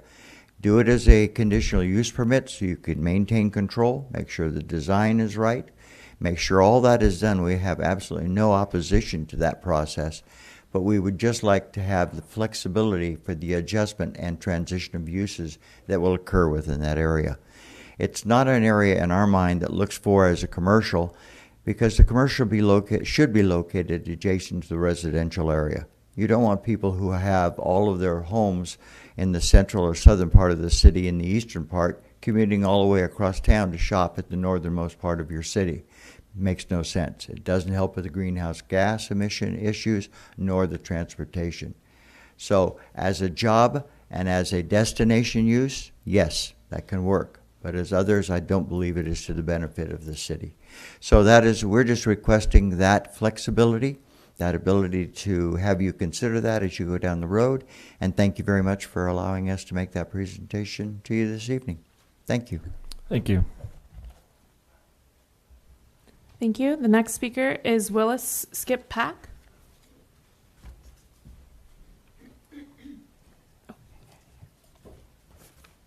Yet another ag person talking about Buena Vista Road. I live further out. There's a thing that's been circulated, I believe. We're at the first sharp turn on Buena Vista. We're in between it and the second sharp turn, but in any case, we're further out than Mr. Gomes and Joe Tanas's operations. We're talking about the same thing in many respects. Our ground is Class 1. It is Class 1 dirt. That's absolutely the case. However, it is not prime agricultural land in terms of agricultural economics. And the issues that arise there come from issues that compromise that, come from multiple sources. One is the proximity to the existing development. The land is leased, our land is leased to Top Flavor Farms, who also owns land adjacent to us, Tony Alameda's family, and other neighbors are in the same boat. And we receive rent based on what they can charge for the crops that they sell to mostly the Salinas shippers. And so food safety issues, if the Salinas shippers feel that they're not confident, then he won't get the contracts to raise romaine or cilantro or whatever it is. There's a whole variety. And so that compromises the rent we receive. It also compromises the funding that he can get. And what we are asserting and feel strongly is that the downzoning from R1, the current situation out there, to agricultural will cause that problem. Now, we expect the ground to be in production for quite a long while. We have no issue. We don't want the sphere of influence to come out. That's not a big deal. But the economics are strongly affected. It's not on Blue Valve. We have to pay for the water. The well fails. That last well that we put in was a little over $250,000. That supports 120 acres of irrigation. And the list of those kinds of impairments goes on and on. All the parcels are below, or the vast majority of them are below 20 acres. So the mitigation things that you're talking about, it probably wouldn't even qualify. So there are many issues, and we would strongly urge you to retain the relatively low-density residential to support the agricultural economics of our situation. Thank you. Questions? Thank you. The next speaker is Ann Hall.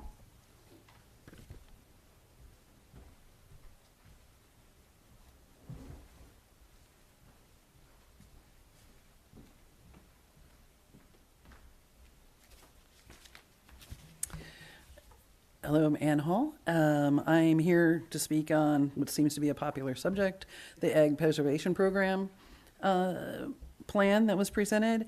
As some people have already mentioned, the designation of prime farmland or grade 1 soils or various other things from the farmland program does not guarantee that it's agriculturally viable land.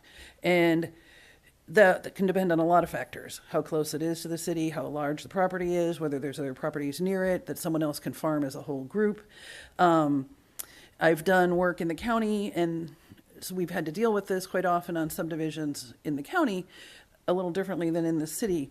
But like I said, that it's not a black and white issue whether a piece of farmland is viable for agricultural. But my biggest question is, which has also been brought up, is the indication that the mitigation land should be within the planning area. You don't have a whole lot of properties within the planning area that, first off, we're going to qualify, but also I think it's going to create, one, it's going to inflate the prices of those properties because all of a sudden they're artificially attractive, but then ultimately you're going to create a buffer of property that really can't be farmed because it'll be too close to the city or not big enough. And who's going to maintain it? This lists the city as one of the possible maintainers for that agricultural program. You do have San Benito Land Trust here, who is more, I think, already in the process of doing that job, would probably be a better person to do that job. But I think that mitigation land should be out in the county in a place where it can remain in farming forever. The reality is, within the planning area is land that's going to be annexed ultimately into the city. It doesn't make sense to preserve that as ag land. Several times during the presentation tonight, it was said this was based on direction from City Council, this was based on direction from City Council. However, I think we all know there's been a big change in City Council in the last 6 months, and I would request some of this direction be re-looked at, because I don't think that direction has happened since the change. That's all I have. Thank you.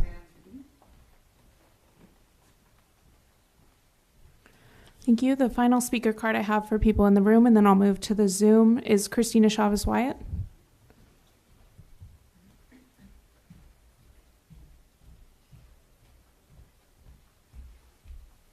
Good evening, Chair Henderson, planning commissioners, staff members, neighbors. My name is Christina Chavez-Wyatt. I'm a resident of the city of Hollister, and I'm a consulting manager for the San Benito County Business Council. Established in 2001, the Business Council is a 501c6 nonprofit member-based organization representing over 45 local and regional municipal agencies, businesses, trade organizations, and major employers, representing more than 6,000 employees in San Benito County, the Monterey Bay, and the South Bay region. In our comments that were brought up by the consultant, I would like to echo a few of those and echo a few of others that were brought forth by my neighbors. There has been a major lack of community outreach and true engagement as described in the consultant's scope of work, including 2 large community outreach events referred to in the scope, presentations, staff reports. Many of our residents, as you know, lack access to the internet, lack knowledge on how to operate Zoom, might be speaking a second language, and in many cases were unaware that the virtual meetings were taking place. And unfortunately, on several occasions, community members that posed questions and concerns at the virtual General Plan Public Advisory Committee members were rebuffed, ignored, and subjected to condescending behavior by GPAC members. We respectfully request and support the city's efforts to host at least one large-scale in-person community workshop to present the draft general plan, the EIR, and the other plans, including a simple General Plan 101. What is it? How does it work? Even Christina, as a new planning commissioner, we don't know how much she knows. And we want to make sure that we have a forum where people can have their questions asked and be answered in a protected environment. In many cases in our community, stakeholder, specifically importantly, those involved in active agriculture, including the Farm Bureau, were not targeted for outreach or engagement. Please conduct this engagement to inform and encourage community participation. Additional consideration we asked to be made for habitat conservation and mitigation already in place in our community. And additional consideration may also be revisited for joining the county's efforts underway to develop a habitat conservation plan. Consider extending the sphere of influence, outward to the urban service area as has been repeated. And consider a 1-to-1 ag policy mitigation ratio as it best adheres to 1.3.7, maintaining productive and viable ag land. Additionally, any lands within the plan that have low density zoning other than ag can't be rezoned or downzoned, as ag investments and planning have been placed for other uses. As Skip and Joe referred to, ag lands are only productive and viable for ag production if the commodities are marketable, when food safety plans can be implemented, and where adequate high quality water is available. Thank you. Thank you. Thank you. We'll move to the Zoom. Give me one moment. The first person from the Zoom will have Dennis Martin. Go ahead, Dennis. Good evening, Chair and Commissioners. I'm Dennis Martin, speaking on behalf of BIA Bay Area. I call your attention to our letter of comment previously submitted to the record and summarized a bit, at least, by Mr. Early. BIA is very concerned that this plan, produced under previous political leadership and a GPAC focused on slow growth, will not serve Hollister in the long run in terms of housing and commercial growth. But we do appreciate that a lot of hard work has gone in by community, by staff, and we appreciate the thoughtfulness that has gone into this draft general plan. It is clear that the city wants to head in the direction of more density, taller buildings, and intensified commercial activity. And that's, to a certain extent, understandable reaction to the state and local political pressure to grow in a more compact and efficient manner. To be clear, BIA members are mostly interested in building for sale housing. The preferred products that BIA members want to build are single-family detached between 4 and 10 units an acre, and single-family attached units up to approximately 20 units an acre.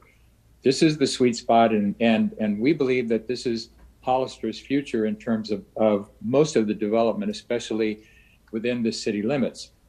Our members would love to continue to build in Hollister.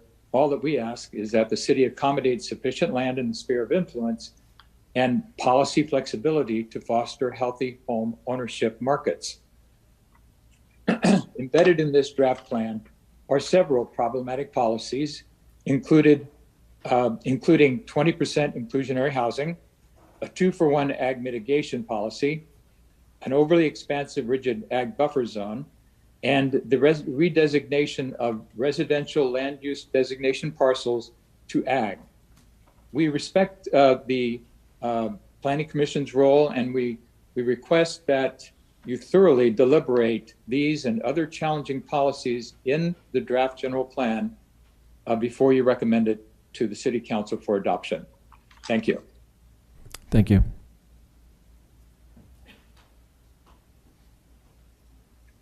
Thank you. The next speaker online will be Matt Knorr. Matt, go ahead and you should be able to unmute yourself. Good evening, Honorable Chair and fellow commissioners. My name is Matt Knorr with the Orozco Group, and speaking on behalf of Right 13 LLC and Felipe 9 LLC. As a planning commissioner myself, I can appreciate all the effort and time you, city staff, and the city's consultants have put into the general plan process to date. I know all the information being presented to you can be a lot to take in. I applaud you and the city for taking a proactive look at how changing land use, emerging industries, technology, retail demand, housing needs, transportation improvements, demographic trends, and responsible and managed city growth will be addressed in the coming years. Since 2017, we have owned our Right 13 and Felipe 9 properties, totaling a combined 25 acres in the northern portion of the city, currently in the North Gateway Commercial Zoning District. During that time, we have pursued development strategies that are intended to realize the vision of the city's general plan and zoning code. During that same period of time, however, we have observed a changing opportunity set that reduced demand for certain approved uses and increased demand for uses that are either very similar to the existing approved uses in the North Gateway zone or consistent with certain rezoning that's proposed by the current draft general plan update. As you're aware, we did submit a comment letter on the general draft plan in June and believe it's concluded in your packet tonight for reference. While the city's consultant briefly touched upon it, I would like to take this opportunity to further elaborate on some of those specific comments.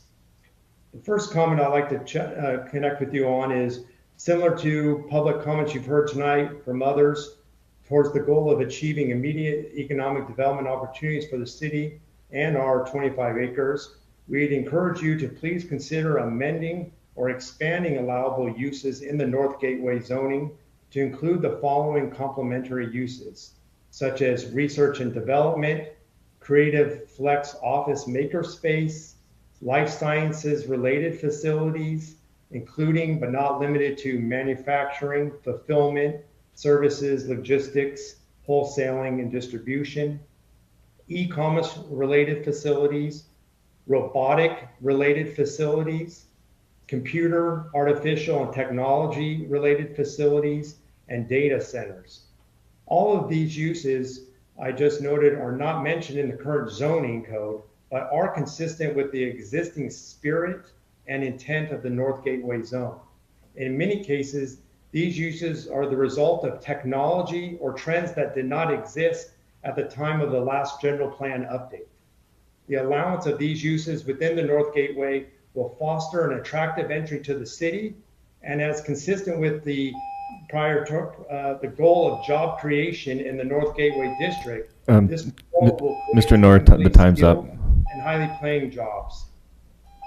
Lastly, if I may just have one other comment is in regards to Mr. Nord, the time ran out. Sorry. Okay, thank you.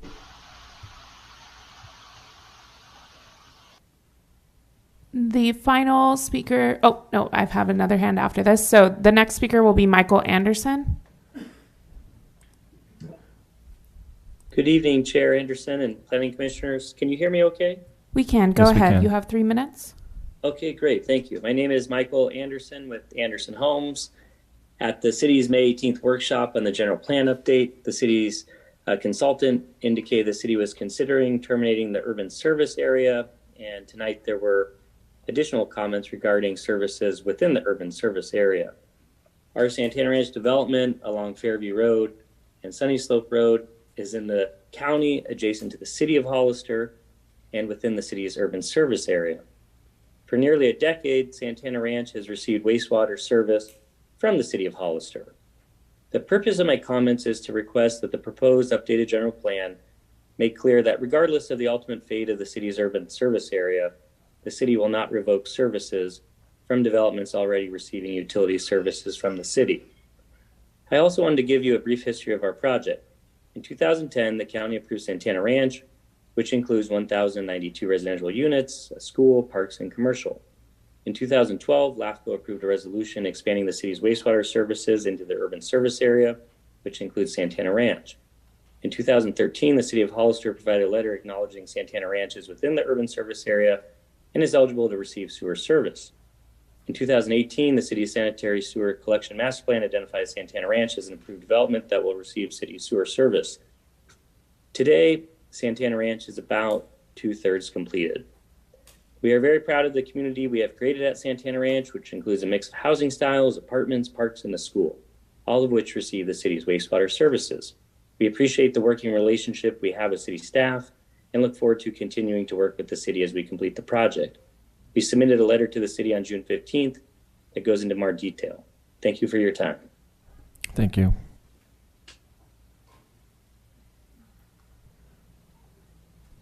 Thank you. The next speaker online will be Paul Ravella. Good evening, Chairman and Planning Commissioners. My name is Paul Ravella. I'm a resident of the unincorporated area, but I am a business owner in the city of Hollister, and I represent numerous clients within the city's planning area and beyond. The reason I'm speaking here today, I echo a number of the comments that have already been made by Ms. Hall, Mr. Clower, Mr. Tanasha. And I'd like to expand on one other point, and that would be, and I know staff has already worked extremely hard on this plan, and I'd like to beg one additional favor of them, and that being a review of the proposed zoning boundaries as well as the sphere of influence. I am aware personally of at least two distinct instances where either the sphere of influence or a zoning district intersects a single property. You'll have urban or a residential designation on one part of the property and an agricultural designation on the other part of the exact same property. Similarly, there are situations, at least one in North Hollister, where the sphere of influence intersects a single property. I'd like to request that PlaceWorks work with staff, and I'm happy to volunteer my time as well to identify these properties and to make sure that a single property is not intersected by either a zoning district or the sphere of influence. Presumably that the entire property be included in whichever the proposed zoning district or sphere of influence it is proposed. The second thing is that I'd like to comment on is that the areas within the sphere of influence be looked at. There was an indication by Mr. Early, or a comment by Mr. Early in his presentation, that they are proposing zoning in areas where an existing use already exists. I think it should be considered that the surrounding areas be taken into account as well, particularly in the situation of Bertuccio Corners, where there's residential densities to the south, to the north, and where the county has designated urban uses to the west. And so a situation like that, it does not make sense to designate that property as agricultural when everything around it is either existing or proposed urban or residential uses. Thank you very much. Thank you. Thank you. Mr. Chair, I have no other speaker cards and no other hands raised in the virtual audience. Okay, thank you. So now, before we start to deliberate, make comments on this, Commissioner Ross, you mentioned you might have some questions after the public comments. I want to give you the opportunity to ask any questions if you have any. Mr. Chair, should we, or to the city attorney, should we formally close the public comment period? Yes, I mean, this was agendized as a public hearing, but for all intents and purposes, you're not making a decision tonight, so it's not actually a public hearing, but yes, you could do that. Okay, I'll close the public comment at 7:56 p.m. Thank you. I did have some questions. So is it necessary to change the land use designation, the GPLU density? I think your question, I'm not sure I understand the question. You are not required, the word necessary to means is it required? Mm-hmm. It is required by law that you have a general plan. It is required by law that you have general plan land use designations, and those must include densities. There is no legal requirement, say from the state, that you make any changes to the designations or the densities that appear in your general plan today. Okay. Thank you. And if I could request Commissioner Ross to speak into the microphone. No worries. You just tap to turn it on as well. You'll see a green light when it's on.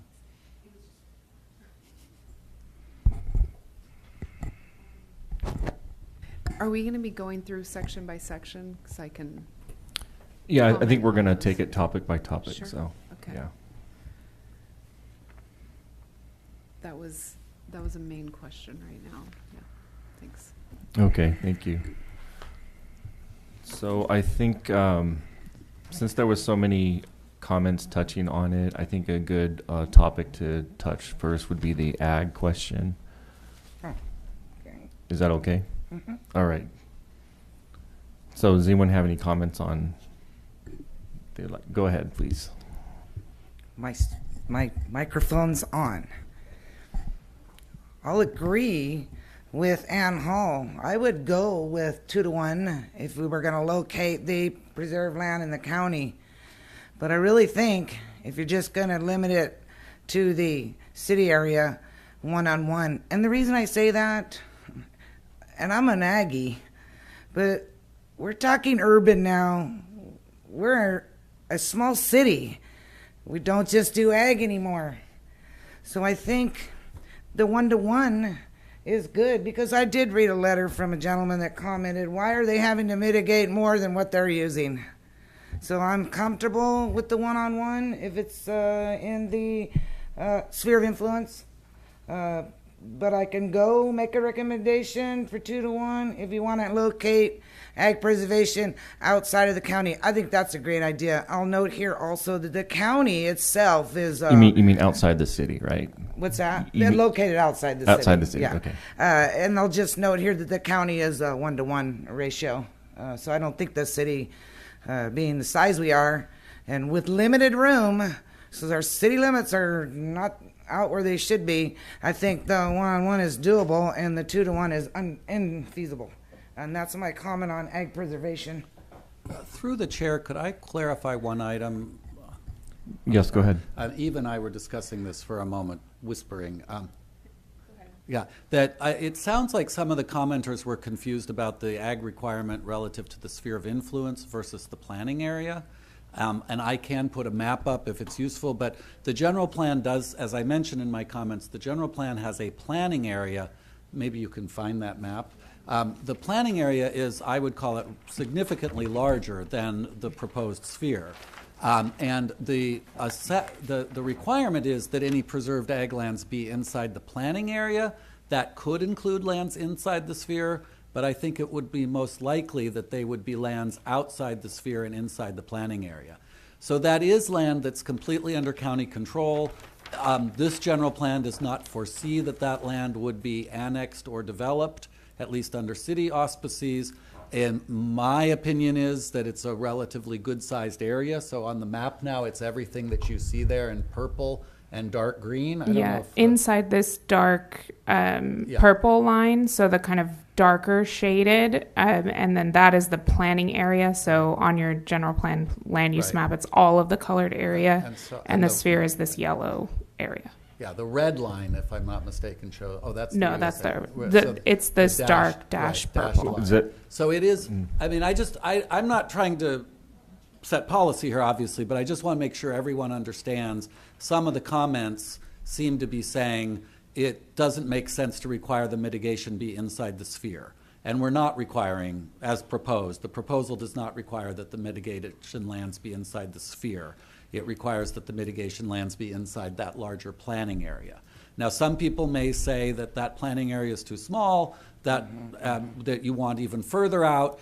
I don't know if then the alternative would be anywhere in the county or anywhere in California. You would want to specify that. But we felt we needed to choose something that was relatively close to Hollister, and that was sort of the largest geography we had available to us was the planning area. So you certainly can go larger, but I wanted to make sure that there's not misunderstanding. We're not trying to say it's inside the sphere, as some of the commenters said. The proposal would be that mitigation lands must be inside the planning area. And just to be clear for the public, so the planning area, it looks like on the southwest, that's the river. Is that diagonal line? Is that the river? The river runs a little bit inside Chairperson Henderson. The river, if anyone can see my map, it kind of runs along where the red line of the urban service area is. I would say was a pretty good estimate. The planning area does extend further southwest. It's about a mile outside the. So it probably beyond the gets river. to the hills, I would assume. Yeah, it gets about to the edges of the hills. that's Okay, right. and then on the east side, there's a couple, rectangular borders there. So. Yes, on the east side, for some reference, if you can see the yellow dashed line here on the east, this is Fairview Road and this is the Sphere. So the planning area does extend significantly far out. I believe this is, John Smith Road down in this area. Here and to the south, this is Tres Pinos, if my mouse is here on Highway 25, where the little 25 is. So that darker area is the current proposal of where the lands could potentially be. Okay, thank you. Thank you for your input. You're welcome. All right. Yes, go ahead. Okay, so from what I'm hearing, there's a lot that goes on here. I mean, the attractiveness of Hollister is definitely the agriculture. And I'm hearing a lot about viability of ag land as well. And would it be possible for us to then change some of those density growth and planning to be further away from ag land to keep that ag land more viable? Yeah, I'll defer that to staff. Yeah. Well, just a brief primer on these issues. The general plan begins with an understanding of what's already urbanized today or developed today within the city, and that obviously extends, as in most of the buff-colored areas on that map, goes out to Fairview Road. The Santana Ranch area has been urbanized or developed under county auspices. So we've already considered all of that. The way development today generally occurs is in one of two or three ways. One is through infill, and we have identified the capacity for quite a bit of infill inside the area already developed. Some of that would be on actual vacant land that is surrounded by developed land but is today vacant. There are other places, for instance, right in the downtown and some of the previous packing areas a little bit to the east of the downtown. Uses have been developed there, but they're currently relatively low intensity. So we've identified those as potential redevelopment areas with a small r for differing kinds of development. So that's all been taken into account. And in fact, I think it's fair to say that the previous GPAC, Planning Commission, and City Council really asked us to emphasize those lands only. That's one of the ways that additional development occurs. One of the places is inside that existing area. So that, I think that's part of the answer to your question is yes, that's already being considered. We were also directed, well, the second way that development occurs is at the edges. And I said two or three because that can either be immediately at the edge or sometimes there might be a new development further out from the current edge and then things get filled in between. And there have been a number of comments made here this evening that there has been some new development allowed, particularly by the county, a little farther afield. There's a proposal for the community college. There's a potential high school. Those might be relatively far away. If those move forward, that then creates what some people call a leapfrog pattern. And then some people then come back and say, well, you've already developed out here. Let's develop in between also. So again, those two conditions, which are kind of similar, are both what some people call greenfield development or development on existing ag lands or undeveloped lands at the edges, either right at the edge or further out. It is certainly possible to designate more of those lands, either immediately at the edge or further out towards some of those other uses, and get them designated for development as well. But I think that would be different from your question, which was, is it possible to keep the development closer to the existing development and further away from the farmland?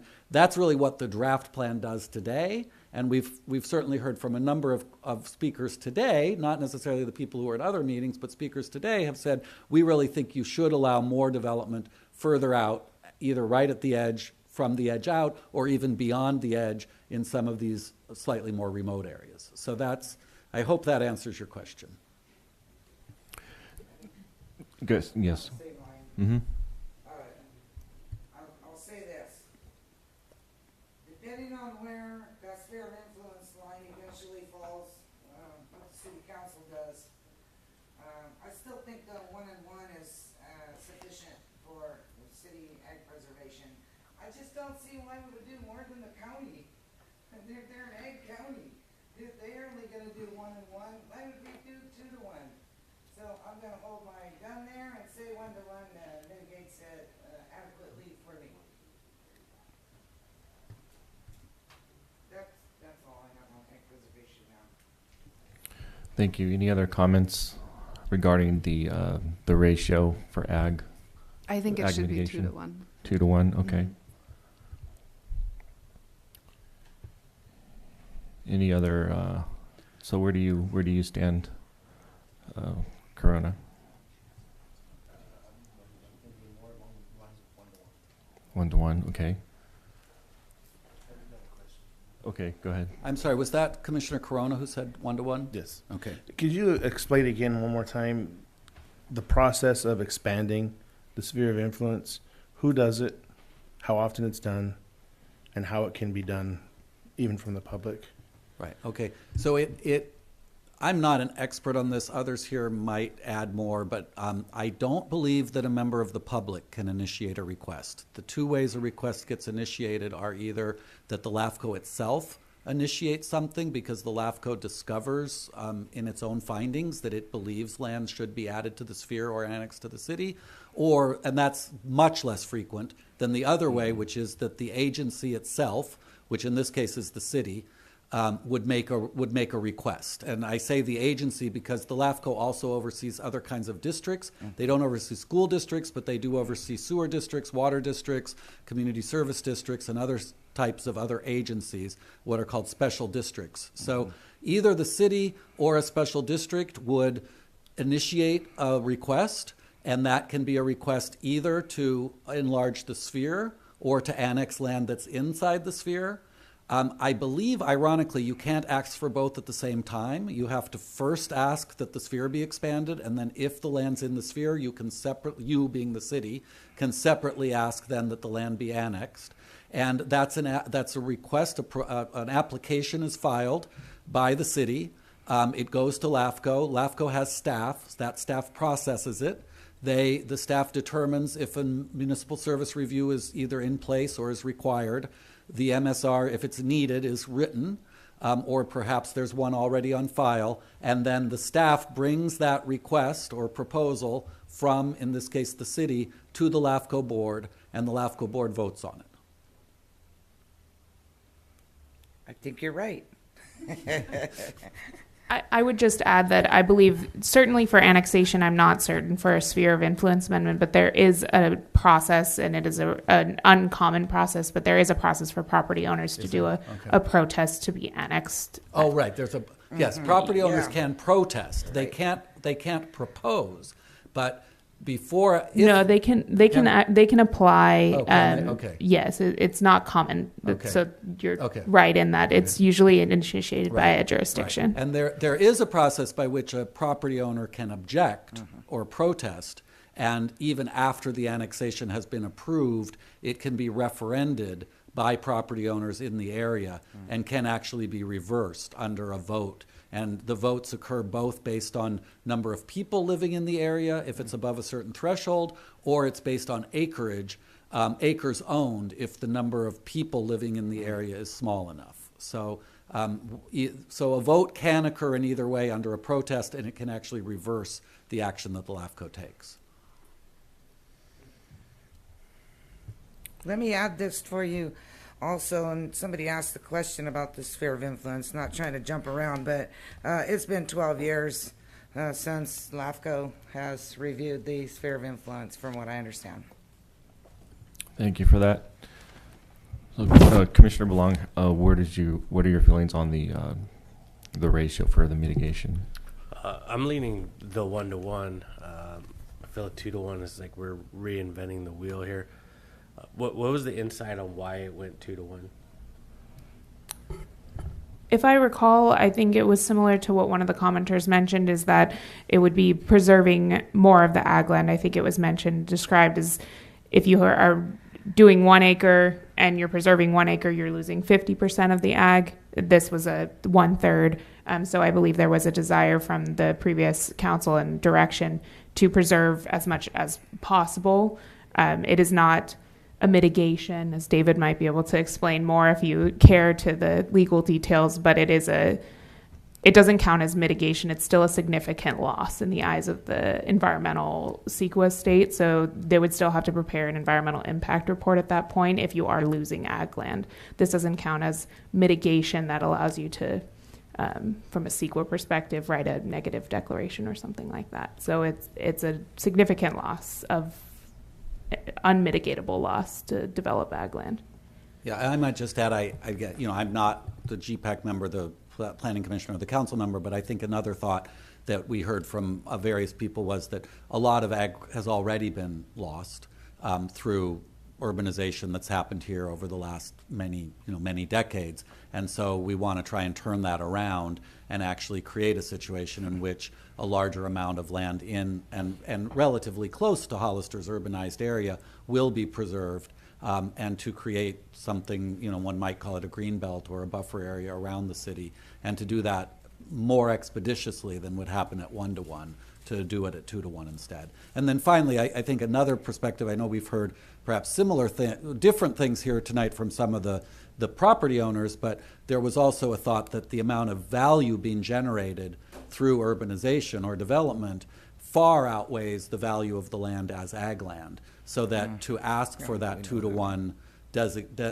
dedication, it's not a huge financial drain on the project. If the value of an acre goes up by, say, 10 times by virtue of being urbanized or developed, asking for 2 acres to be developed when you've had a 10-fold increase elsewhere, it's only 2, it's not 10. So I think those were some of the other thoughts, just in terms of trying to answer your question. Thank you. So have there been any farmers that have, in the county, that have already sold their rights for their land to be developed? Has this even happened? The city doesn't, as you're maybe aware, we don't have a current program or policy requirement. So okay. What about the county? Do we know?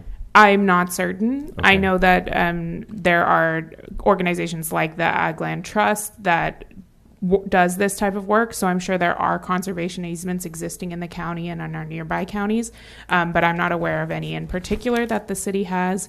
I will add one clarification point that right around when I started 5 years ago and kind of during the process of my tenure here at the city, there's one project area, which is the Chapel Road Master Plan area, where there was an EIR study done for that area. And a 1-to-1 ratio was the mitigation strategy identified in that EIR. And I think that was kind of the first concept of this in relatively recent times in the city, and I think that probably helped spur this conversation as part of the general plan discussion, as well as having a program where this is required every time ag land is converted. And Eva, can I just ask you said you're not aware of other purchases having happened, but under that Chapel Road project, did they actually move the project forward and acquire? The project is moving forward. It does have approvals from the Planning Commission that were relatively recently approved, and it is in the development process with the civils. So nothing has been purchased at this time, but that is something that will be required before they can develop, is to likely pay an in lieu fee for the ultimate purchase of conservation easements elsewhere at a 1-to-1 ratio. That's actively happening, but they haven't been purchased because it's not fully developed yet. Okay, thank you. Well, just in the interest of time, we already have 3 in favor of 1-to-1. I'm also in favor of 1-to-1. So I think that'll be our guidance on that issue. So I think another ag-related issue that we can talk about would be I guess the automatic zoning that's happening with, I guess I asked a question about this, where if you're looking at the actual use happening right now and changing it to ag, just because it happens to be a ag land right now. So, like for example, the Buena Vista Road, there's some properties that were commented on where they were previously low density residential, and then they're now under the new plan they're being asked to, or they're being designated as ag. So I think we can talk about that. So. Okay. All right. Well, I know what happened on Buena Vista. Oh. So I'm well aware of what happened on Buena Vista. Did you know that Buena Vista Road has one of our 3 major gas lines going down it? It has electrical on the north side of Buena Vista, all the way down to Barracini. It has water on the south side of Buena Vista, all the way to Barracini. That land, those lands, were always slated for future development. Remember that this is a 2040 plan. I'm not telling you to put it in and develop it right away. And Joe Tanash is here to tell you sometimes farming doesn't mix with residential. You should listen. He's a farmer, a big-time farmer.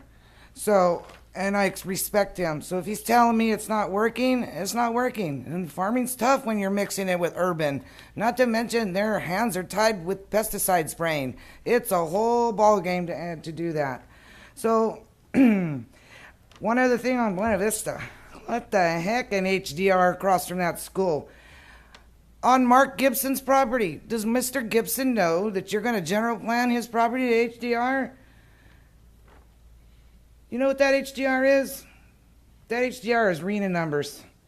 It's not feasible. It'll never get built. And that's why we're going to fail in our RENA numbers. Because you cannot build that there. Just shove it down a little bit where it's doggone by the 156. Because, hey, that's what AMBAG said we're supposed to be doing. Now, do they want that big, giant, 6-story, 60 density units for density? 60? No. And we know it's not going to go there. So don't put that there just to make numbers for RENA. I'd like that changed. I recommend myself that gets removed and move it down or eliminate it altogether. It was inappropriate. And I'm going to talk with Mark Gibson because I don't know if he knows that between now and when we get going. So on Buena Vista, I like, so we know that Buena Vista Road, let's just get over here real quick. It has a special planning area. Buena Vista, the last sentence in, that is a policy. 3.4.3. The purpose of this special planning area is to encourage residential uses along Buena Vista Road. Doesn't say ag land. I don't know why you would do that. I know why you did it. It's wrong. I'll never recommend that stay the way it is. You have all the services there. We're going to waste that when we don't have services elsewhere where people really want them. But here we have them right here. All 3 entities. PG&E no less. And we're going to say no. So I don't like what happened there. And I don't like the HDR across from Calavera School because it's never going to be built.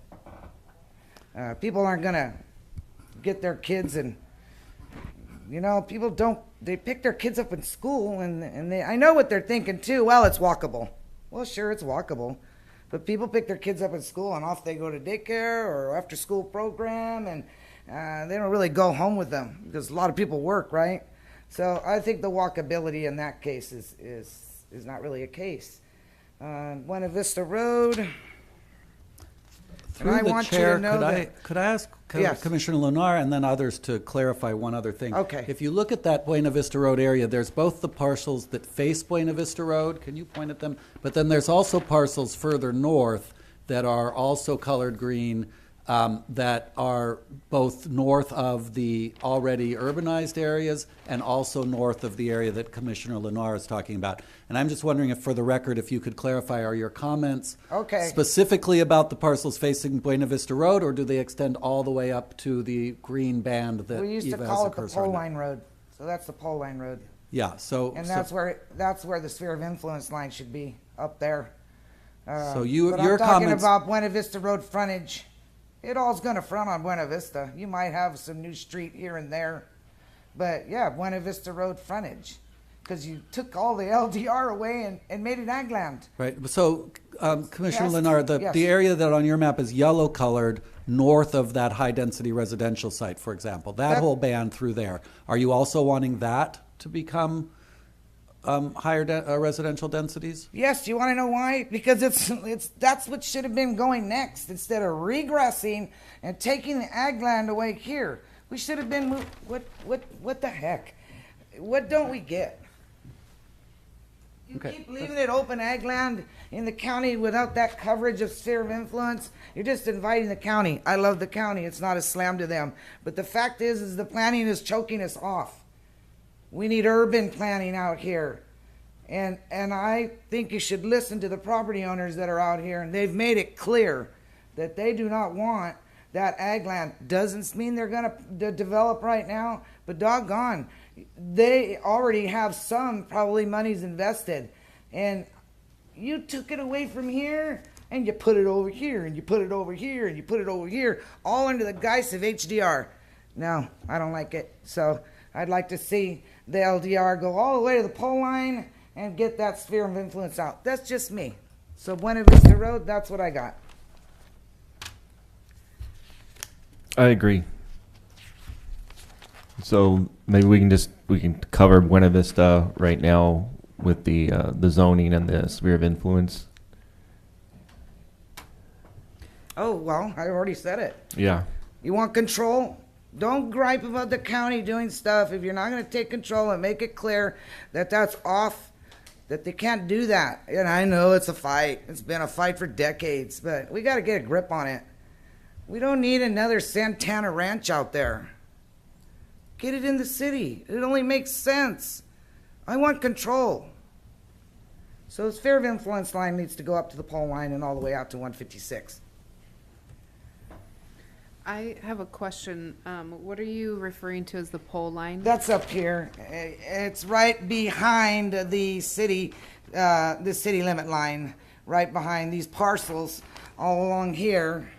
Here's Buena Vista, and it's all the parcels back in here, because that should be the logical expansion instead of regressing. So, and for the record, on the map on the screen, it's the place where the green meets the gray. Yeah, those maps are worthless for me. I'm sorry. They're ridiculously little. And all those colors you have, they're so similar. I had to write on the map. If you could just put the zoning designation on the map like it should be and forget all those colors, it would be really helpful. You really got to be careful when you're looking at this map because the colors are similar. So that's my next question, Commissioner Lenoir. Yes.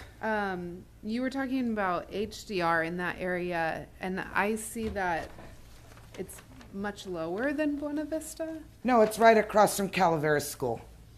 I think that's MDR. That's HDR.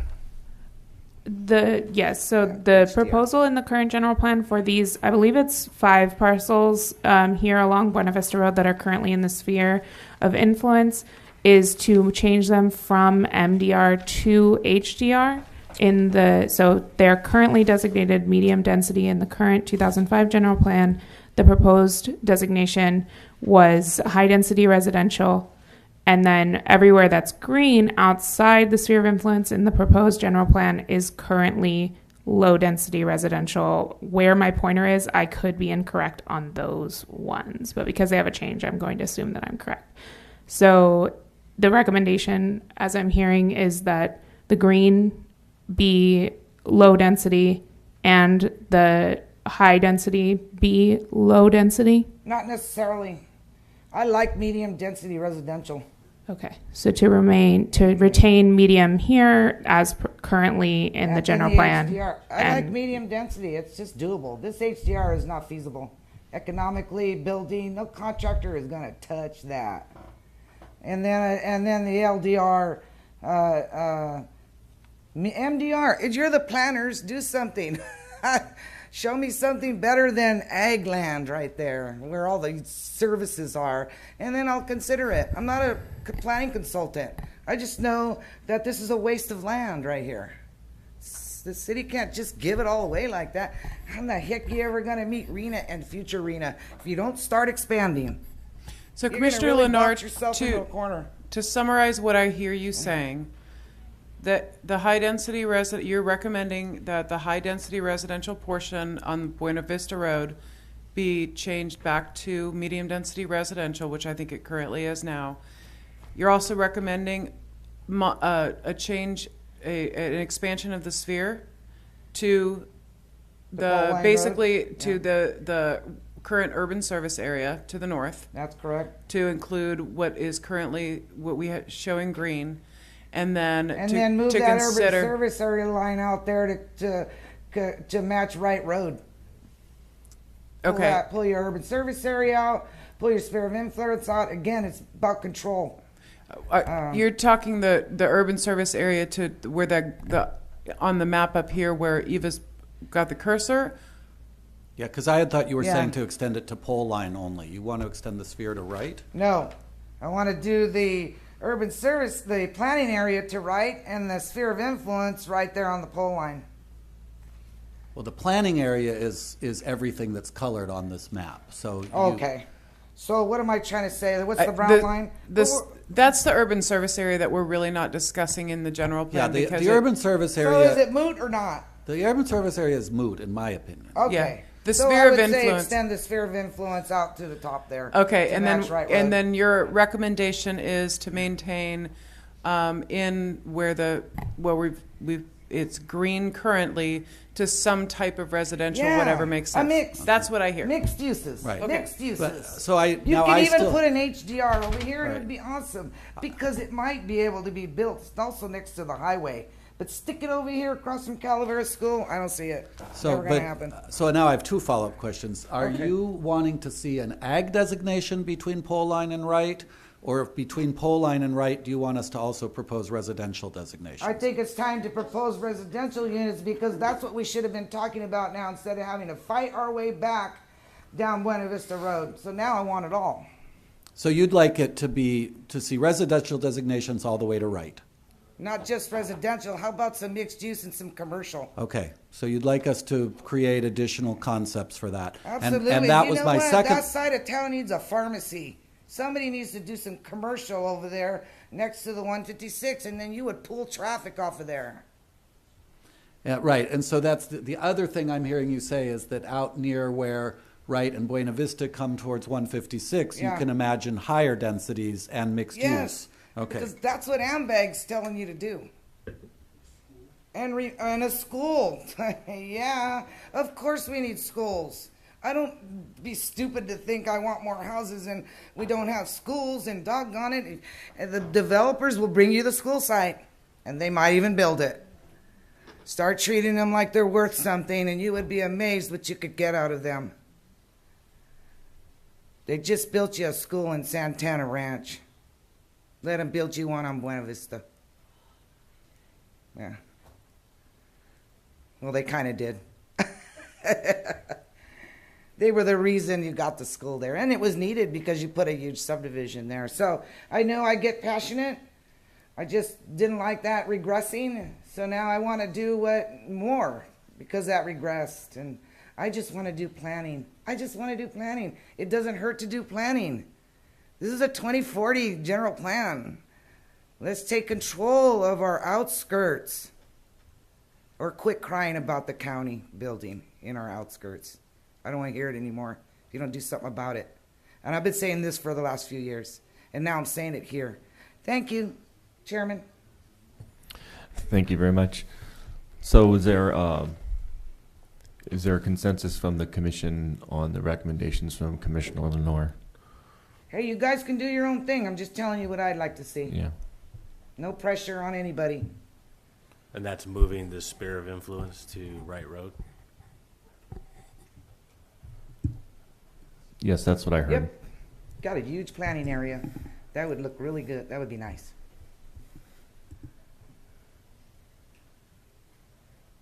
And you're also suggesting that we stay with the LDR designation, No. I want to see some. but not go to ag. Yeah, I want it out of ag. Okay. Because the ag out there is done. Not when you have all those services out there and you're next to a highway. They won't even have to go through town to commute. Just out. So there's no impact there for traffic. Because if they're commuters, they're going to go that way. They're not going to go to town. And like I said, I think it's time to move that line, that sphere of influence line. And I heard it from other folks. We're choking ourselves in. We need to expand. Yeah, so just for the record, I think what Commissioner Lennar has clearly said is that she would like to see staff and consultants come back with a set of urban uses with an emphasis on low-density residential, but some medium, some mixed use, No, some not an stores. emphasis. Uneven. Okay. Okay, A mixed-use residential project with both mixed-use and residential extending from Buena Vista all the way up to Wright. Commercial component and a school site. Right, and extending from 25 all the way out to 156. Maybe we should find a piece of property out here we can designate public so that we can plan for a future school. Well, if I may, through the chair, you actually cannot do that because that's Okay. a taking. So Okay. But we can take their LDR away. You can negotiate with I got them it. I got that it. they will dedicate Yeah. some of that Yeah. LDR land Yeah. for a school. There's room. And you can make a general plan policy that says we're going to aim to have a school in this area, but you can't designate a specific And I don't parcel speak for the as schools. public. Maybe they're not interested in that, but if they were, I would support it. Well, you do actually have a letter from the high school district Yes. specifically asking for reservation of a school site in that area. You know, people think the high school district is against development, and they are not. They're not. They'll tell you that. So I'm sorry, I They just know. tried to say that as succinctly as possible so the other four commissioners Okay. can comment on it. Again, it's to have a mixed-use set of designations that extend from Buena Vista up to Wright and from 25 all the way to 156. And a requirement of a specific plan, because that's where you get the good planning. So that should have a specific plan overlay.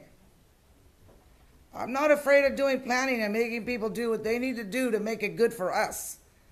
But doggone it, I want them to have a fair chance. And we step all over our development community, and it's not just out of town. We've got so much trades here. You know how much trades we have in Hollister? Plumbers and electrical and carpet and everything. We need to keep them moving. That's how you make a healthy community. Thank you. Thank you. So I also I wanted to make sure that we covered the Gomes Well, property. can I find out, do we have more than one commissioner in favor of that thing that Carol and I have both summarized? Is that, do the other commissioners want to go on record about it? Before we do that, I wanted to make sure that the Gomes property issue was addressed also by what Carol has I believe Commissioner the Lenore Gomes has. property is one of the properties that Carol's talked about. I'm seeing heads Yeah. nod, so yes. Okay, so that the Gomes property was trying to be made ag, but they want to keep it low density. Right, and that would, Okay, what and that's Commissioner covered. Lennar has Or said, maybe they that's would consistent. consider an MDR. I think they Right. just want the options. Yeah, they just want, They so want they options. don't want to be forced to be ag, so, Right. okay. Yeah, so that's covered. So I agree with what Commissioner Lenore has outlined. So I'll give fellow commissioners to weigh in. I'm in favor as well. Okay. Also in favor. All right. Was that, I'm sorry, Commissioner Corona said yes? Yeah, okay. And David, let me add that it's not a reflection on you and your company. We know what you were directed to do. Oh, thank All you. right, so I I'm do not taking any of this blame personally. you for any of this. You got direction, and I knew it was an issue then, and now I'm having to deal with it, which I didn't know I was going to be doing.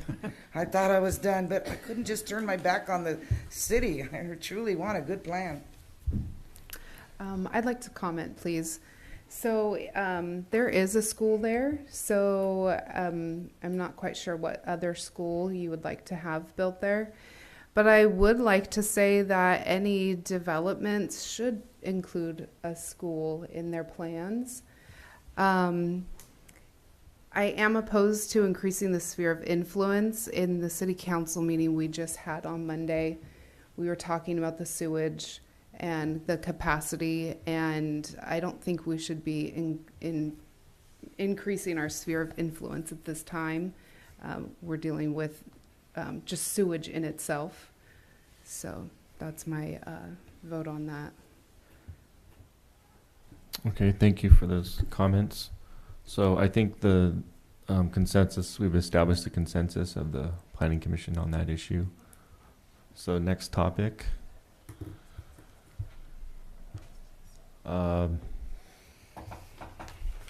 I'm drawing a blank, so what can we cover next? Let me check my notes.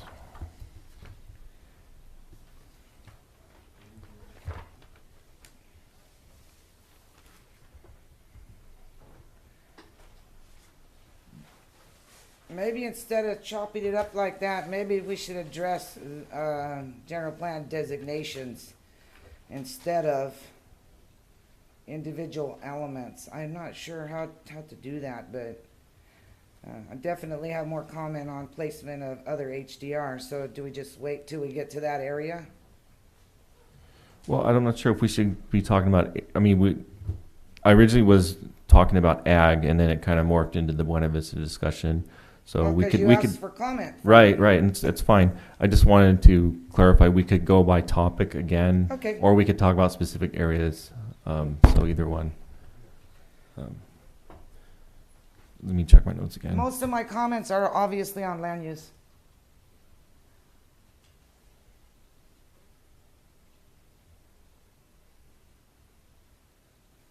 I did have a question. It might be jumping around, but the arts and culture element, is there a plan for funding that?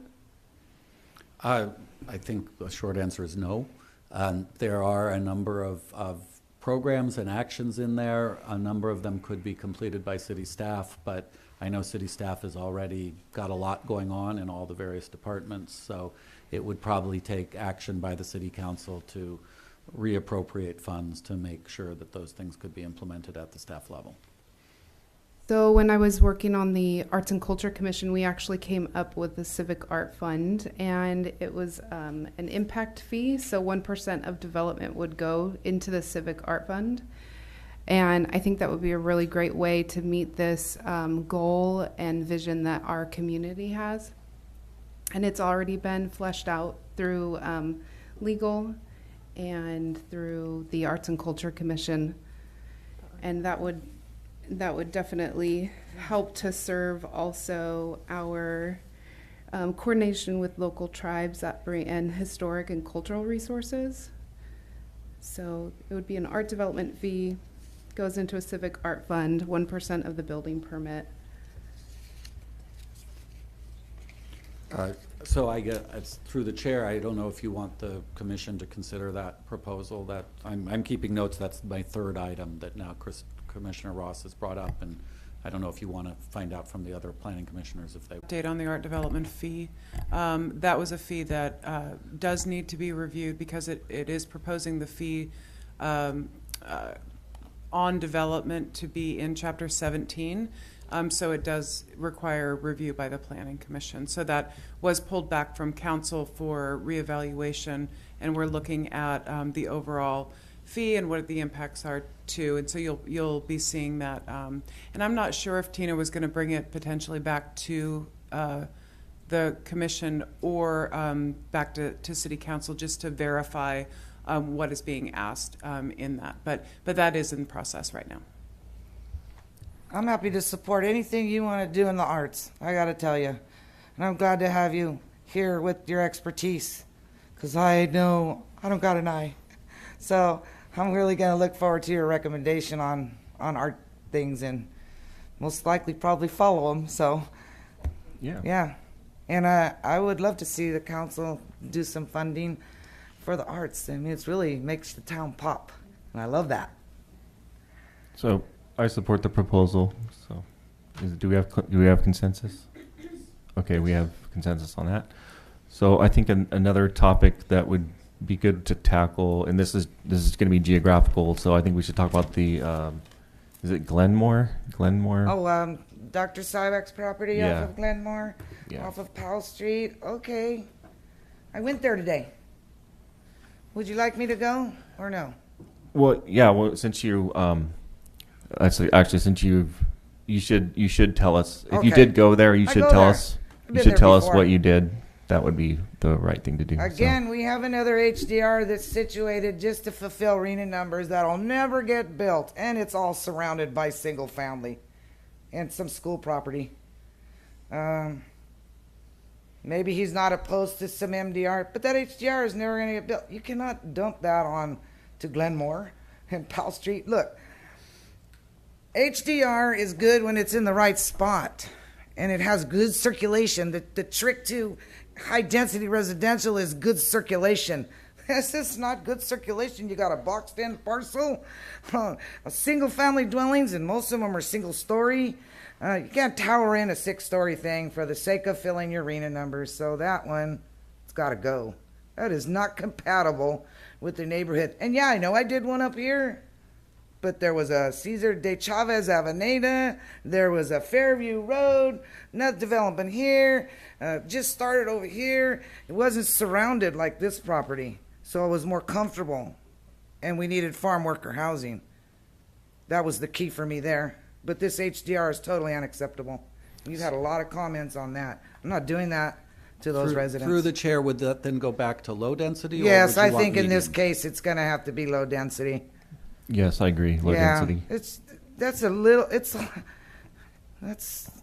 You need to be compatible when it's surrounded by single family. So I'm going to agree with Dr. Siwak on that one. I don't always agree with him. Some of this stuff over here, but this one I do. And Okay. the neighbors. I can't do that to them. Okay, so let's check the consensus of the commission. So the proposal is to have the Glenview. I'm sorry, I'm probably saying it wrong. Glenmore. Have that property go back, remain low density residential. So Commissioner Corona, what is your stance? I would agree. Okay. Commissioner Ross? I agree. Same. Okay. Okay, so we've covered that. So let's find the next topic. One moment.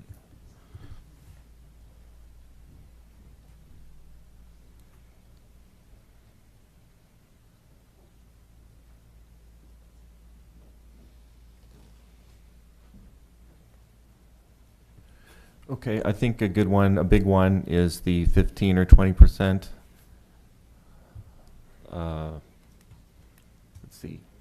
Inclusionary, is that right? Right, 15 or inclusionary housing. 20%? Right, so that's. Okay, now we're jumping to inclusionary housing. Got it. Yeah, okay. Is that part of the housing element, or is that part of the general plan? Well, it is. It's going to affect three things. Okay. It is called out in the general plan, so it is appropriate for you to comment on that.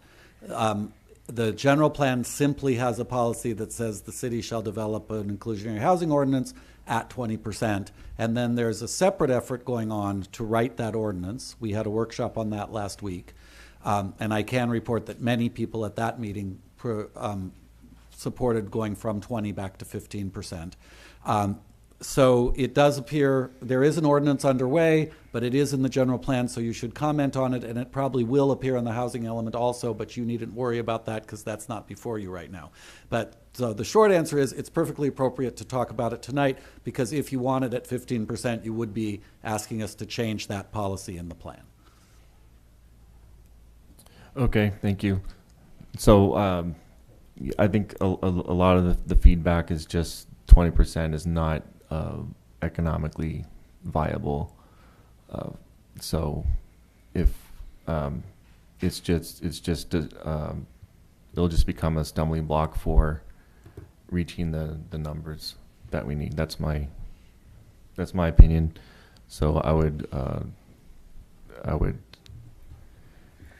direct that the percentage go from 20 back to, or to go to 15%. Anyone else? Go ahead. Well, I have to backtrack on this one because sure, who doesn't want 20% inclusionary housing? I saw stars. I'm like, yeah, that'd be great. But also, I struggled with that density bonus that's going to be required. And I don't think you guys want on a 100-lot subdivision, you have to build 56 more units for the developer to make it pencil. And I started thinking, well, I was thinking about that all along. I said, you need a density bonus for your inclusionary housing. Yeah, no, it's too much. And then the county's 15. And if we go higher than the county, we're going to push them out. Another reason you have to be pushing them out to the county. So I can't do that. I can live with 15 for now. Maybe we could increase it as we get going because we're behind the curve and I want people to live here, to have some houses here. I understand. That's a main goal of mine. I rented for 40 years.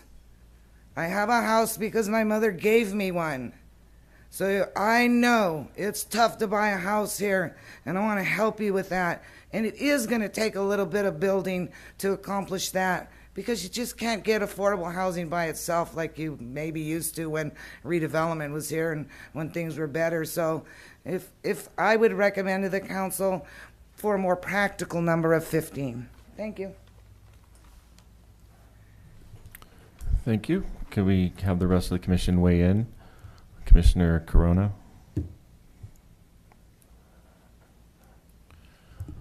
I think 15% seems more doable. Thank you. Commissioner Belong. So that 15% would be locked in till 2040 then? I mean... No, I mean, this is, thanks for that question. Let me take a few steps back about this. This plan is not binding on the city until 2040. And in fact, I hope very much that it will be updated well before 2040. The way I'm sorry I didn't explain this at the beginning. The way general plan law works is that we generally have a planning horizon of about 20 years. So 2020 to 2040 is 20 years. But we hope that funds are available to update the general plan every 10 years. And in that way, you're doing things on a rolling basis. So this is a vision for the year 2040, but hopefully around 2030, you'll put together a vision for the year 2050, and in about 2030 or 2033, you'll adopt the 2050 general plan. But so all of this is binding until amended. So it can either be amended by a whole new update in 7 or 10 years. It can also be amended by an individual amendment. So taking Commissioner Lenoir's example, she said maybe we'll start at 15%, and if we get going, maybe we'll go to 20. You could amend the general plan in 3 years to change the number 15% to 20%. So it's not binding on you forever or through 2040 at all. It's binding on you until you change it. The other limitation there, you're only allowed to amend your general plan 4 times a year. But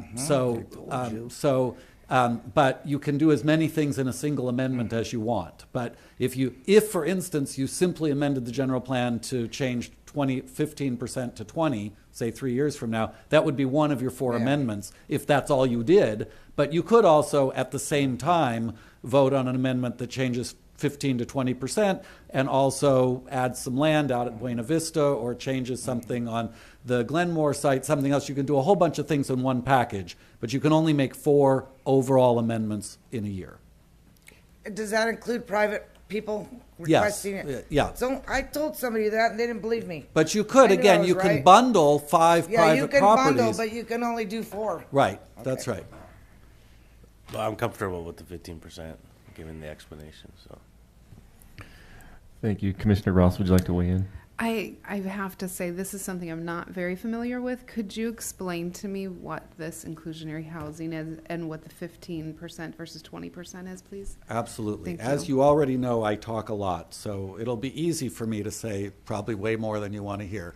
The meaning of the term inclusionary housing is a requirement that affordable housing units be included in a private development project. And under state law, we distinguish 4 income categories that at the highest level are what's called above moderate income housing. Then we have moderate income housing, we have low income housing, and we have very low income housing. And these are terms that are in the law. In my opinion, they're a little bit unfortunate because low income and very low income conjures up for many people homelessness and drug abuse and all sorts of things, and it's not that at all. When you do the numbers, I had them in my head last week when I was here, I've probably forgotten them now, but median income in this county is right around $90,000 a year for a family of 4. Very low income house, It's like 140. Oh, 104? It was. I think it's 140. Oh, and the low. So okay, Yeah, you're right. Okay, yeah. so it's about 140 for a family of 4. So a very low income family is earning 50% of the median, which is $70,000 a year. So that's still a lot of money, and that's a very low income household. So the point, and I just digress in that to make sure you and others understand. We're not talking about slums or anything like that. We're talking about building housing for people with jobs. They don't pay a lot. You know, if you have 2 wage earners, they might both be earning like $20 an hour, and that gets a 2 wage earner family to $70,000 a year. Those folks would be able to afford one of these homes. An inclusionary housing requirement says even if you're a developer who's building all market rate homes for people who earn any amount they earn, you must provide that percentage, we're talking 15%, for some combination of people who are very low, low, and moderate. And the current proposal, which is likely to be changed some, right now the draft ordinance says 20% total with 7% very low, 7% either very low or low, and 6% more, 7 plus 7 plus 6 is 20, 6% more could be very low, low, or moderate.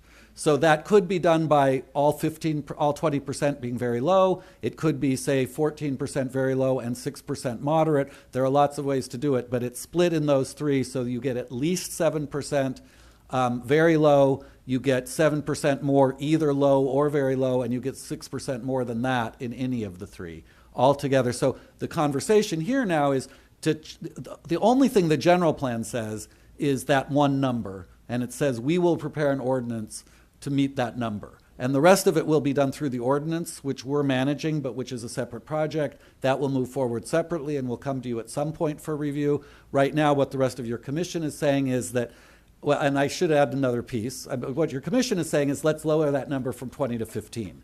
The other important piece of background is that state law says that you can adopt 15% or less without any study, but if you want to do more than 15%, the state can ask you to prove feasibility. And so to get to 20%, we did a feasibility analysis. And as Commissioner Lenore has said, what we found is that you can do 20%, but you can't do it at the very low densities. We need to give you a density bonus. And that density bonus, the ordinance right now says is up to 55% for single-family homes. We're pretty sure that number could be lowered, but we're also hearing a lot of comments that it just shouldn't happen that way. So what we would do instead is not rely on the feasibility study, stick at 15%, then we're not required to have a feasibility study, and that's, for instance, the BIA and a number of speakers at the meeting last week all said that they supported that approach. It's just to go with 15% and not need the feasibility study. So that's a lot of background, but hopefully gives you a sense of what's being talked about here. And so if we did 20% and did the feasibility study and then they said no, that's well, not we've feasible. done the feasibility study. I'm sorry, yes. So okay. you have done the feasibility study. You have found that it can be done, but it needs this local density bonus. The state, if you adopted 20%, the state could ask to review that study and could actually find the study inadequate and say you were wrong and you have to go back to 15%. Or they might ask for more information, or they might say, this is a great study, thank you very much, you can keep your 20%. We don't know any of that because we haven't sent it to the state. We're actually not required to send the study to the state. We're simply required to have a study available if the state asks for it. So that's why we did the study. But if you go back from 20 to 15 and you adopt an ordinance at 15, then the state cannot ask you for a study because the law only allows the state to ask for the study if you go above 15.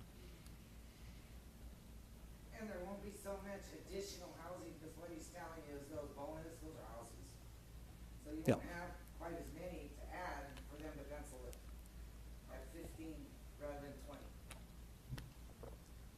I'm a little concerned with the added houses on the 20. Is that the bump that's the slide 15?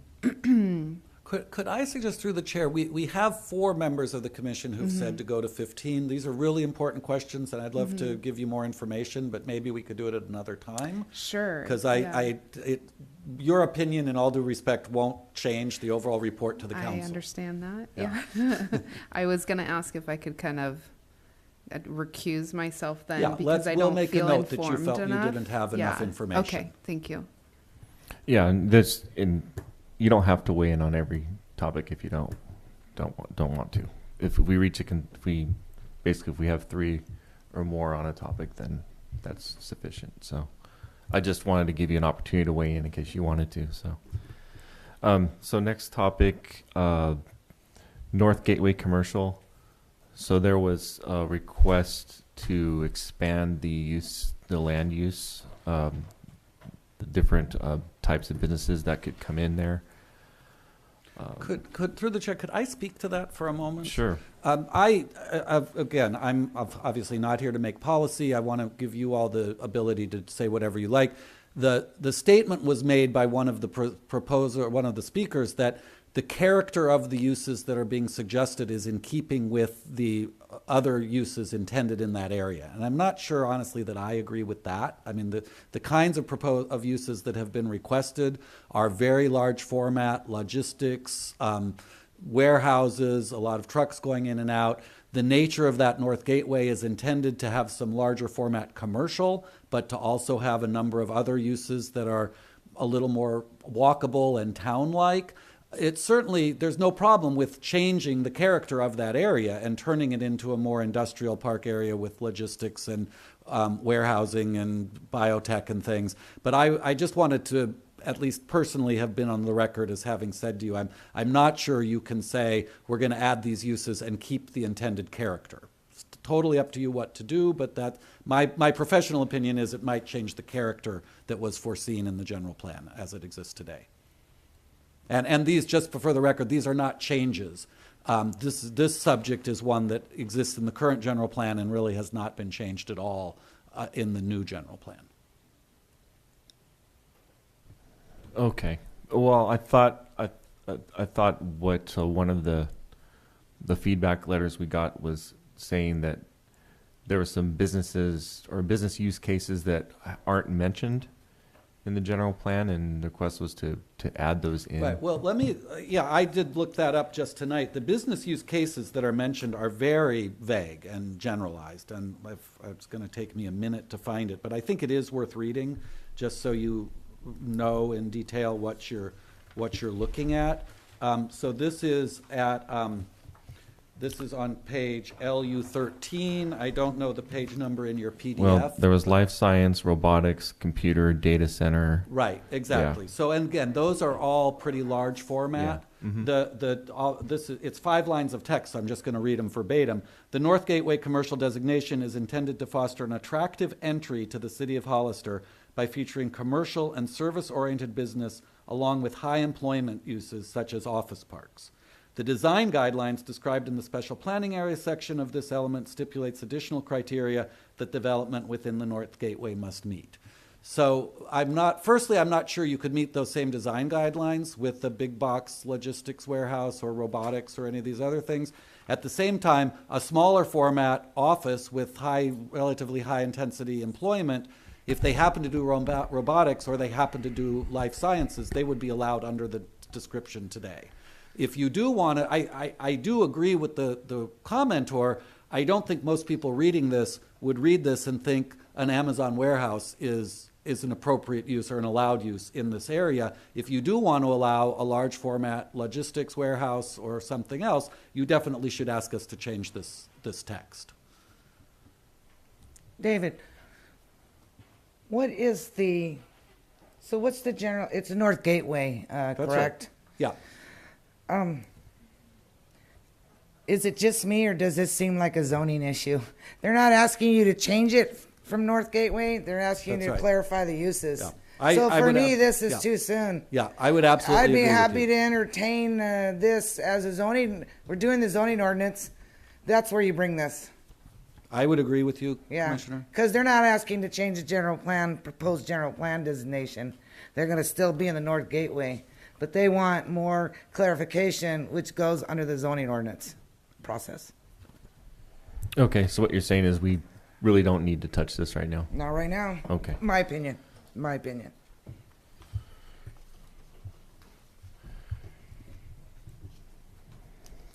All right, does anyone want to discuss anything more about that? I'm okay with moving on. Some of the things are worthy of discussing, so I look forward to that in the future. Yeah. Hey, okay, where are you going next? Yeah. Okay, so the issue was brought up about Santana Ranch. So my understanding is that Santana Ranch is outside the city limits. It's in the county, but the city provided sewer services to it. The problem, the conflict is, well, the general plan proposal is that the city not provide any services outside the sphere of influence.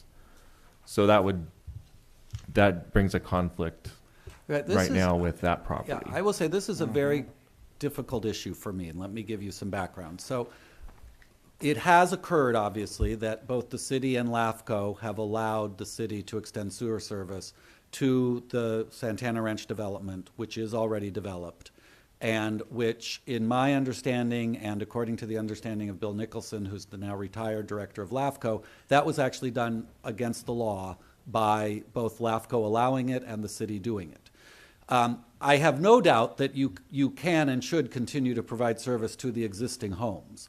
The question, I think, is can the city legally extend service to the new homes, since it's become clear? I mean, I think it's clear it's not, and the law says you can only extend sewer service or any service to land that's both in your sphere and that you expect to annex soon. You have to have an expectation of annexation. I don't think the city has any expectation of annexing Santana Ranch, as witnessed by the fact that so much of it has already been developed and it has not been annexed. So I am in a very precarious position here because I don't want to encourage you to do anything illegal. And it's my understanding that it would be against the law for you to promise that you'll provide sewer service to urban development that's proposed by the county, and whether it's in your sphere or not, you could put it in your sphere, but you then also have to ultimately find that you plan to annex it very soon. And I don't know that you will ultimately find that. So you can punt on this issue.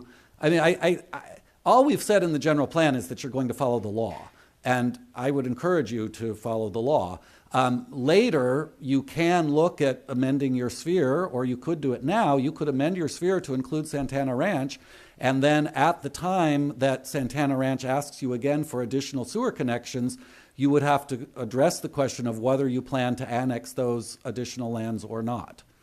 And it's, I can't speak to any of that. I don't know what you will plan to do. I can tell you that my understanding of the law is you can only extend that sewer service if it's in your sphere and you plan to annex it soon. Okay, so it's probably outside of our scope to.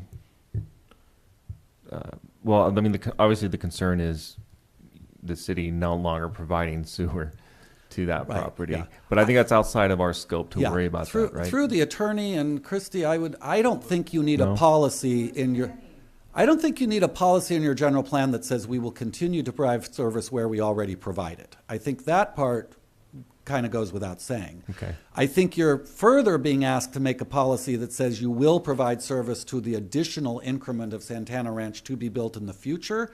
And I would suggest that that would not completely comply with the law, so I would have a lot of concerns about putting that in your general plan.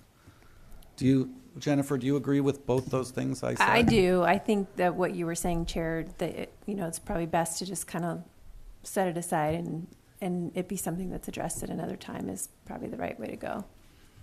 Okay. We're talking about planning in the sphere of influence, so I want to talk about it now. I'm sorry, you do want to talk about it? The sphere of influence incorporating Santana Ranch. I mean, you're... North.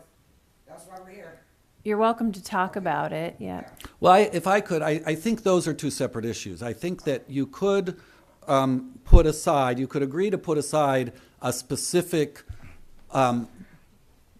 promise that you will continue to provide service to Santana Ranch as it's developed. I do agree you should put that aside separately. The next question you could bring up would be, do you want to expand the sphere of influence to the east to include both the existing Santana Ranch and other parts of areas east of Fairview? You could expand the sphere in those areas separate from a promise to provide service to them. Well, we can't do that because the will serve is done by the council and engineering, and we don't get involved in will serve letters. That's their thing. But if you want to have control and possibly an annexation, let's get it into the sphere of influence first, and then you do the annexation. It should have never been in the county. It should have been in the city. And we're going to give it services, and we're going to keep it in the county? No. If we're going to build it, it needs to be in the city. Those densities are city densities, and I believe they built them to city standards, curb, gutter, sidewalk, street width, so they got all the urban amenities going on, and I think that sphere of influence line should come out. I would really love the city limit line to come out. It just hasn't moved forever. I would like that, but I'll take the sphere of influence so that we can have more control. But really, it should be in the city. So really, what I really maybe want to say is city limit line needs to go out past Santana Ranch. Through the chair, you can't change the city limit line in this plan because no, I know, LAFCO has to approve it. Okay, I'm sorry. Sphere of influence, and I would recommend.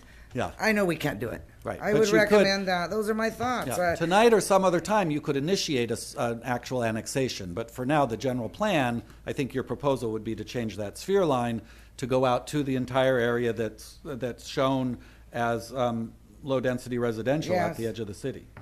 Yeah, at least extend the sphere so that we won't be breaking the law, correct? Well, again, the law says, the law is two-part. You both have to, it has to be in your sphere, and you have to expect to annex it soon. Right, and I'm expecting that, and it needs to be in the sphere. So that's good for me. Think about it. Can't break the law. Let's follow the law. Can I ask a question? Yeah, public comments closed, so sorry about that. In relation to what you're talking about right now. Well, no, because we closed the yeah, I'm not the chairman. I know. Yeah, sorry, we can't do it. If we let you speak, then we'll have to let anyone else who wants to speak. So sorry. So again, so those if we, are my thoughts. Yeah, and expanding the sphere of influence further to the east, it's consistent with action we've taken previously with the Buena Vista area. So I'm comfortable with entertaining that. So I'd like the other commissioners to weigh in. I'd like to hear where Commissioner Lenora would like to extend it to. Oh, just to the back of Santana Ranch and going north, progressing north. So just block it out from. Yeah, that whole what is that? I'll bring a map up again. You know, we have the right to extend our sphere of influence. We don't have the right to set zoning for the county, but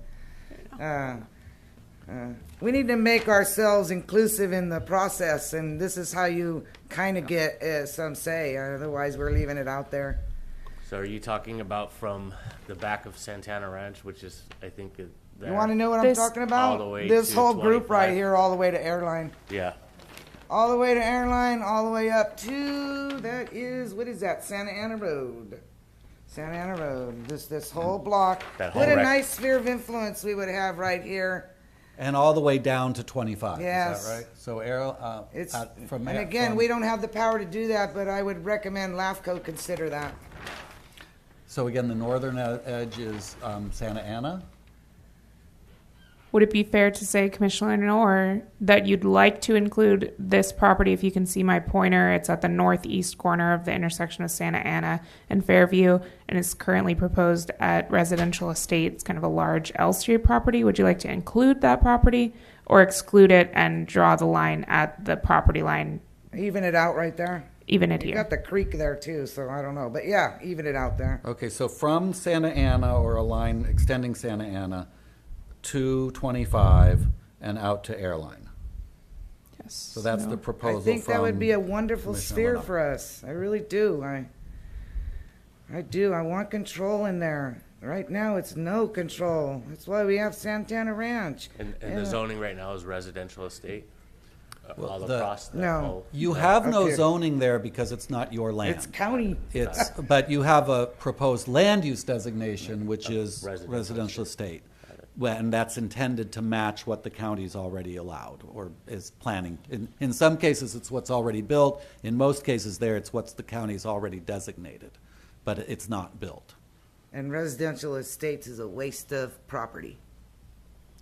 So just to be clear, we would go Santa Ana Road all the way up to the back of, if we're drawing a straight line of Santana Ranch, to Santa Ana Road all the way to Airline. Yeah, and then down Airline all the way to 25. Yes, so this kind of one large property back, the width of Santana Ranch, all of these residential estate is my And I understanding. don't know, I'll ask it now, maybe it's a separate question, but Commissioner Lennar, are you also suggesting that that should be designated, say, low-density residential or higher, as opposed to the residential estate that we have in the general plan now? I love mixed use. So You similar could to use some Buena mixed Vista, use down there in Fairview. you'd like us probably to come forward with a scheme and Yeah. probably also have a requirement for one or more specific plans. That's I'm correct. guessing. I thought so. Yeah.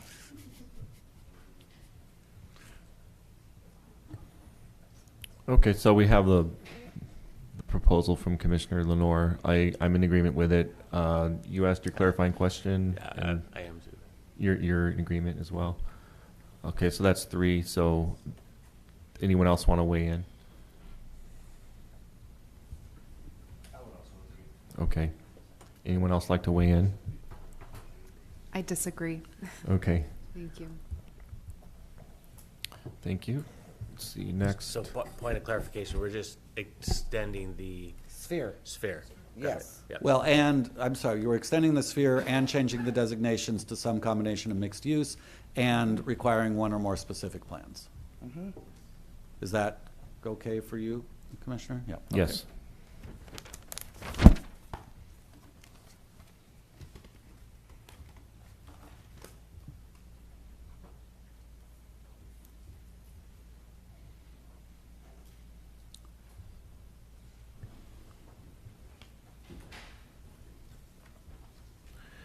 Pardon me while I check my notes to see if there's another issue that I'm forgetting. Chapel Road, please. Okay, Chapel Road. Okay. May I speak? Yes, you may. What happened? We're going to put HDR on the corner of Chapel and Santa Ana? Geez, you got other areas to put that. We promised those people over there that we wouldn't put a skyscraper across the street from them. And it's important that we don't do. Plus, the policies say that we're supposed to step back those big things. So it's right up there in the corner. I don't like it. You could move it back over here somewhere. Can we get a good map? Yeah. So it's clear. It's right on the corner, and that wasn't the plan unless Gomez changed his mind. I don't know. I might want to talk with him because you got all this single family. I don't mind putting the HDR back over here, but not abutting the single family. And you're going to cut everything site access, site. And usually I'm not always sensitive to that, but for them I am. These are old homes. And they don't deserve a skyscraper across the street. So I'm in favor of HDR, but not on that corner. Maybe you could talk to him to see where else you could put it, David. I don't know how we do that, but Well, assuming all this moves forward, I mean, I think our plan is to bring your recommendations forward to the city council Okay. with some staff commentary. Okay. And I think one of those commentaries will be that we're going to need to look and make sure that we keep you somewhere around at least 6,000 units total. Sure. But you are both adding, I mean, assuming this whole package were to move forward, you're eliminating some higher know. density, but you're also adding quite a number of But I'm not residential. exactly eliminated it. I want it relocated. Right, great, So okay. it just is good in the point. wrong Okay. spot, and because that Yeah. was a tactic to not build any more homes, and Okay, so we've got a zoomed-in map, and I think Eva can point at the parcel in question, right? It's It's those three. No, it's the. Right. It's the Carol, is that right? It's the Chapel three Road. parcels with the vertical lines on them, right? It's the corner of Chapel Road. Yeah. Yeah, I can't see that. I swear You close have to a me. computer and screen in front of you Yeah. as well. I got a big map too. Okay. So. But just to verify that she's pointing at the right place for the Yeah. other commissioners. What's on the other side there? That's not sphere of influence there after that line across from the 25 bypass. If you could just look at seeing where you can put it other than the corner. They're going to come unglued if they see that. Okay, what would you like there on that parcel? I'd like a single story and then step it back to multi-story. Yeah, and did you know that the city made a policy not to do any sound walls over there? So I'm not sure what we're going to do on Santa Ana Road.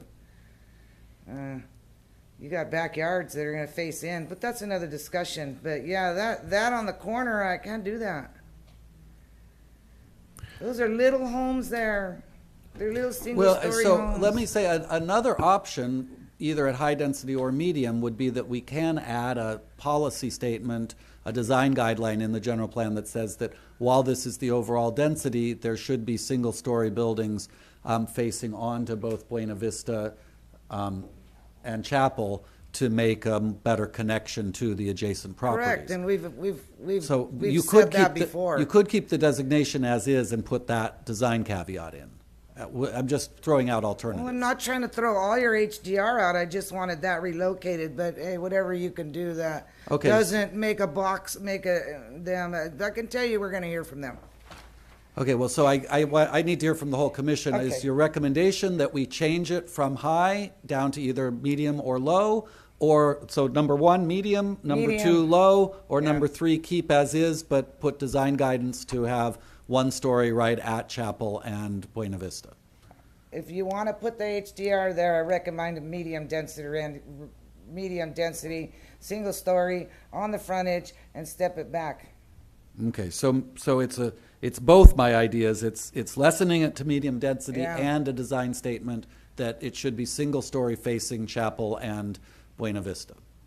You know, except that the houses are gonna. I don't know what we're gonna do there because the houses are gonna not face Santa Ana. So we'll see. But yes, David, I think that would be a better plan.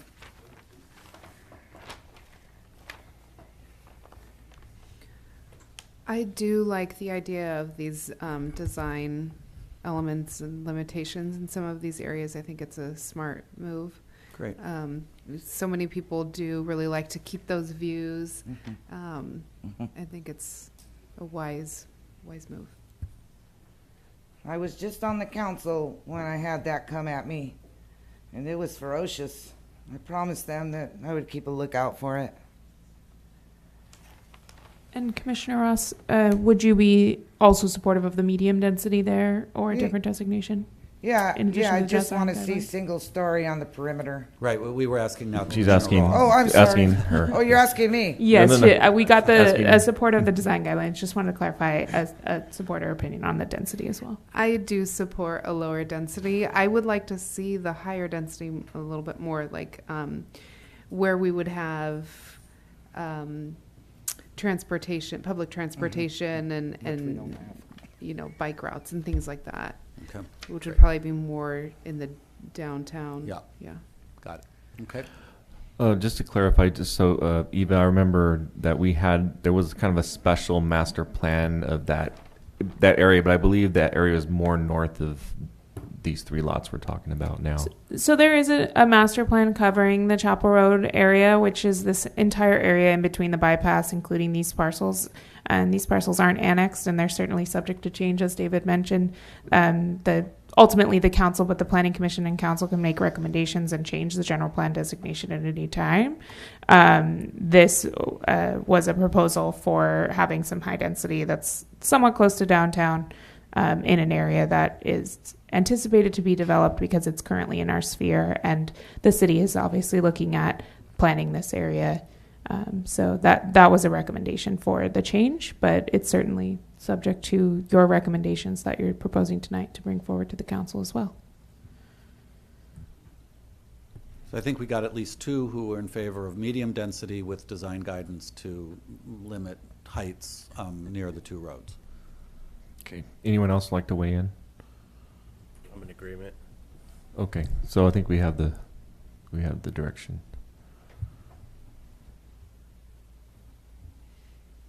And our notes right now are going to have input from each of you for every other item. I'm wondering if the chair or Commissioner Corona wants to comment on this item, just for the completeness of the notes. Okay. I'm in favor. Okay. Also in favor.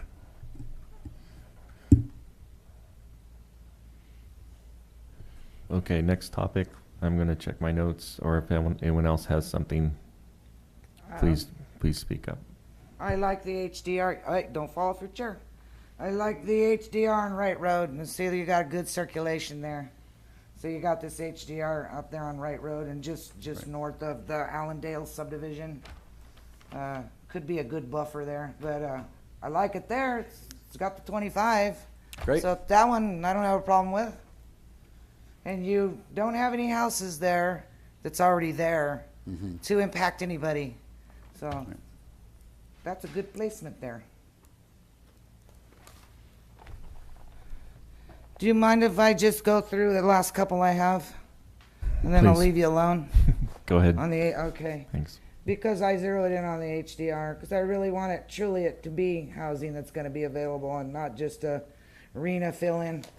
I was wondering, and I also like the HDR across from Tenasha over there. I think that'll be good. It's next to the highway, and whatever Joe said, I think you should follow his advice. And then the gentleman there that's already done the city a couple of favors by allowing them to traverse his property with water lines, sewer lines, whatever it was. He's worked with the city. I think he's earned his right to get some consideration for sphere of influence there, as per his letter. Let's see. Then you have an HDR over here off of Meridian Street. And I didn't get out there today. Is that blank land? There on Meridian? Right in the middle there between Meridian and...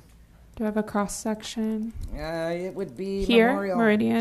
Just east of Memorial. Meridian and Memorial here. Is that, yeah. Yes, this is the Rosati property. It's currently medium density and that's is the other- an that's the other approved way. subdivision. No. Oh, this is Rosati is Memorial. over here. So Rosati's off of Meridian. Meridian over here. This is something else on it's there on the other side. This is on East? the other side of Rosati. Other side of Across the street from Rosati. I should have went and looked. Looks like this blank land. blue. No, it's high density. Commissioner Leonard, can you look at your screen Okay, to see where so she's it's going to be pointing? on the south side of Here. Meridian, right across the street. What you got? I believe that's existing high density residential. If I have the name correct, I believe it's the De La Luna Apartments. Okay. I don't believe that's a proposed change. Okay. You answered that question. Yeah, that according to this map on the second, our change map, that's not a proposed change there. Over here at Chamberlain's on Santa Ana Street Extension, you have HDR in there right next to the high school. I just wondered if the owner was in agreement with that. It's probably okay. It's next to the school, but yeah, you got it right there. Maybe that's doable. But I wonder if they know. I really would like some more outreach to some of these HDR lots. I don't want to shove something on somebody that they don't want. Okay. I think my last question is going to be, when we get there, would be Churchill on Hillcrest and Fairview. That's all, Dave. That's all, Kevin. I'll let you guys. I'm sorry. There was a lot that just happened there, and I don't know that we got a consensus on any new items. The last one I have yeah. is I was Chapel. just saying my piece. Okay. Yeah. So you're not making any concrete proposals to the commission there. Okay. So the last change we have is Chapel at Buena Vista for the notes. Great. Yeah. Chapel Yeah. in Santa Ana. Thank you. So I think we should cover the sphere of influence to the south. So there was one property mentioned in the comment, in the packet. I think it was I believe it's been referenced as Bertuccio Corners, if I'm not mistaken. I believe it's here. There was that, and then there was, I think there was. Okay, there was Johnson. one other where he mentioned there was neighbors that were getting developed, and Yeah, somebody wanted to be annexed. yeah. Eva, that's the south side. Yes. Yeah. There's yes. So I believe the southeast corner has been brought up in conversation to be extended here, and I believe that, and I think we might have it actually. I'll scroll the slides in a second, and then I believe we've had comment on this ag area as well.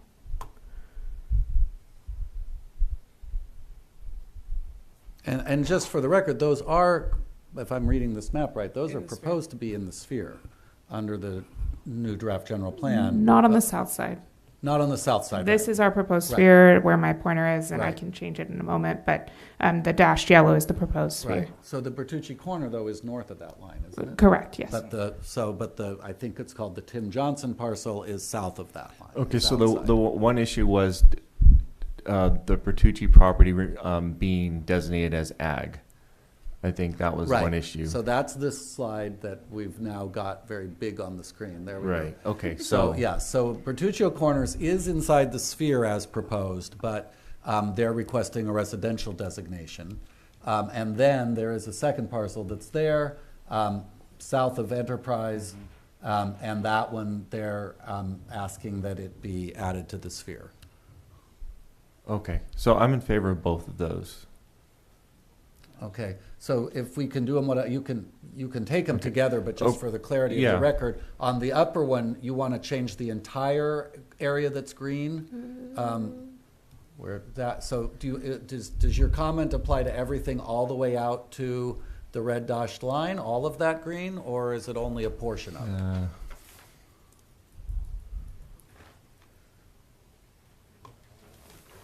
And we'd request, if for the recommendation, any proposed Right. land use designation. And I as will well. say that further east there, the hatching indicates mixed use, generalized mixed use designation for a future specific plan. So you could, I think, just move that hatching all the way as far west in the green as you want. It could go all the way to, I believe that's the river essentially, or it could be a smaller Medium, area high. like what's in the circle. And you could do a specific designation, or it could just be an overall specific plan to be developed later. Well, okay, I guess the issue was it was zoned as something else, and the proposal was to turn it to ag. That's my understanding. I think that's true. I think No? it's Let me always been pull ag. up the old. I don't believe that this area is in the planning area of our current general plan. So let me find the current general plan. Well, we I'll do pull it have up. the map that I know a lot of people find confusing, but there is a map showing changes. So I apologize for It going. wouldn't show if it's. It would. Well, that's the thing. It will show as. Oh, I see what you're saying. That You know, the old general plan map doesn't even show it's Union Right. Road extension. Yeah, so Yes, I don't believe it's in the current general plan with you've any never- designation. Yeah, you've never had a designation on it, so you can't revert to the old designation because there is none. So I'll go forward again to that more zoomed-in map. So, yeah, in that area, if you do want us to change it from ag, you'll need to tell us and ultimately the council what designation So you'd like to see there. the commenter, what was, Or how big it what is. did they request? Oh, Medium. medium density? And I mean, I don't know if the comment letter goes all the way to the river or if it's a smaller area. It's my understanding from our map that that's a single legal parcel. Okay. I'm comfortable with just, for that parcel. On this general Yeah. plan map, on the existing general plan map, why does it show it as mixed use? Right there. What is that? The existing general plan map shows this parcel outside the planning area. So it does not have a designation. There is mixed use further east to the corner of Union Road and Highway 25 in the current general plan, which is proposed to be changed as shown, so some high density, and then mixed use on the south side of Union Road. And mixed use is a high density residential and mixed use. So it would have commercial component as well as high density residential component as currently proposed. But Currently, the parcel circled in red, which was the subject of the comment itself, is actually not in the planning area of the current general plan at all. So it has no designation. Okay. So you had a question? Yes, I had a question. So the green parcel, that's all one parcel then?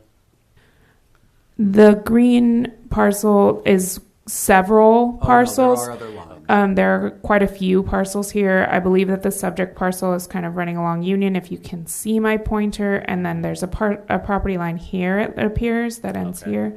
There's also, it's kind of an upside down L, if you will. There's a few parcels in here. And then there's a parcel that looking kind of in this area to the east. There appears to be, this is a large kind of Nevada-shaped parcel, one above it, and possibly a few. There appears to be some property lines here. So it's the comment was about this L parcel, I believe, only, but the whole area was proposed as ag. So I think I've just sown some confusion, and I apologize. I think you would be responding to the comment if you essentially did what's in the circle. You would be following a north-south line that's at the left edge of that circle. There, Eva's drawing it. So you could just, given where you're headed, my recommendation would be that you extend the hatching to the left as far as Eva's showing, which is essentially what's inside that circle. I think that would be responsive to the comment. It's one parcel north and south of Union. It's one parcel. You have split between two zonings, and you're recommending to split it between two zonings again. I'm not familiar with legal parcels extending on two different sides of a public roadway. Well, It's the case. Yeah, it does. Yeah, that's what Ravella was saying. The problem is the other parcels over there, if you guys haven't gone around and looked at the maps and the individual properties. Okay, you've done yourself. I need to stop. Well, you guys need to do that. Yeah. I just. It's ridiculous for us to sit here and you haven't done your homework by going and look at the properties. That's all I'm asking. And I'm not just asking that for me, it's the other people that show up. This guy here, he draws a map, he doesn't know how many houses are already built on the green area. Doesn't show you how many homes are there. Okay, I need to stop the comments from the, so we can, I'll ask the commission, do you want to open up public comment again so we can, because, and then that gentleman in the corner wanted to speak as well, so we could do that, or? Yes, please. Okay.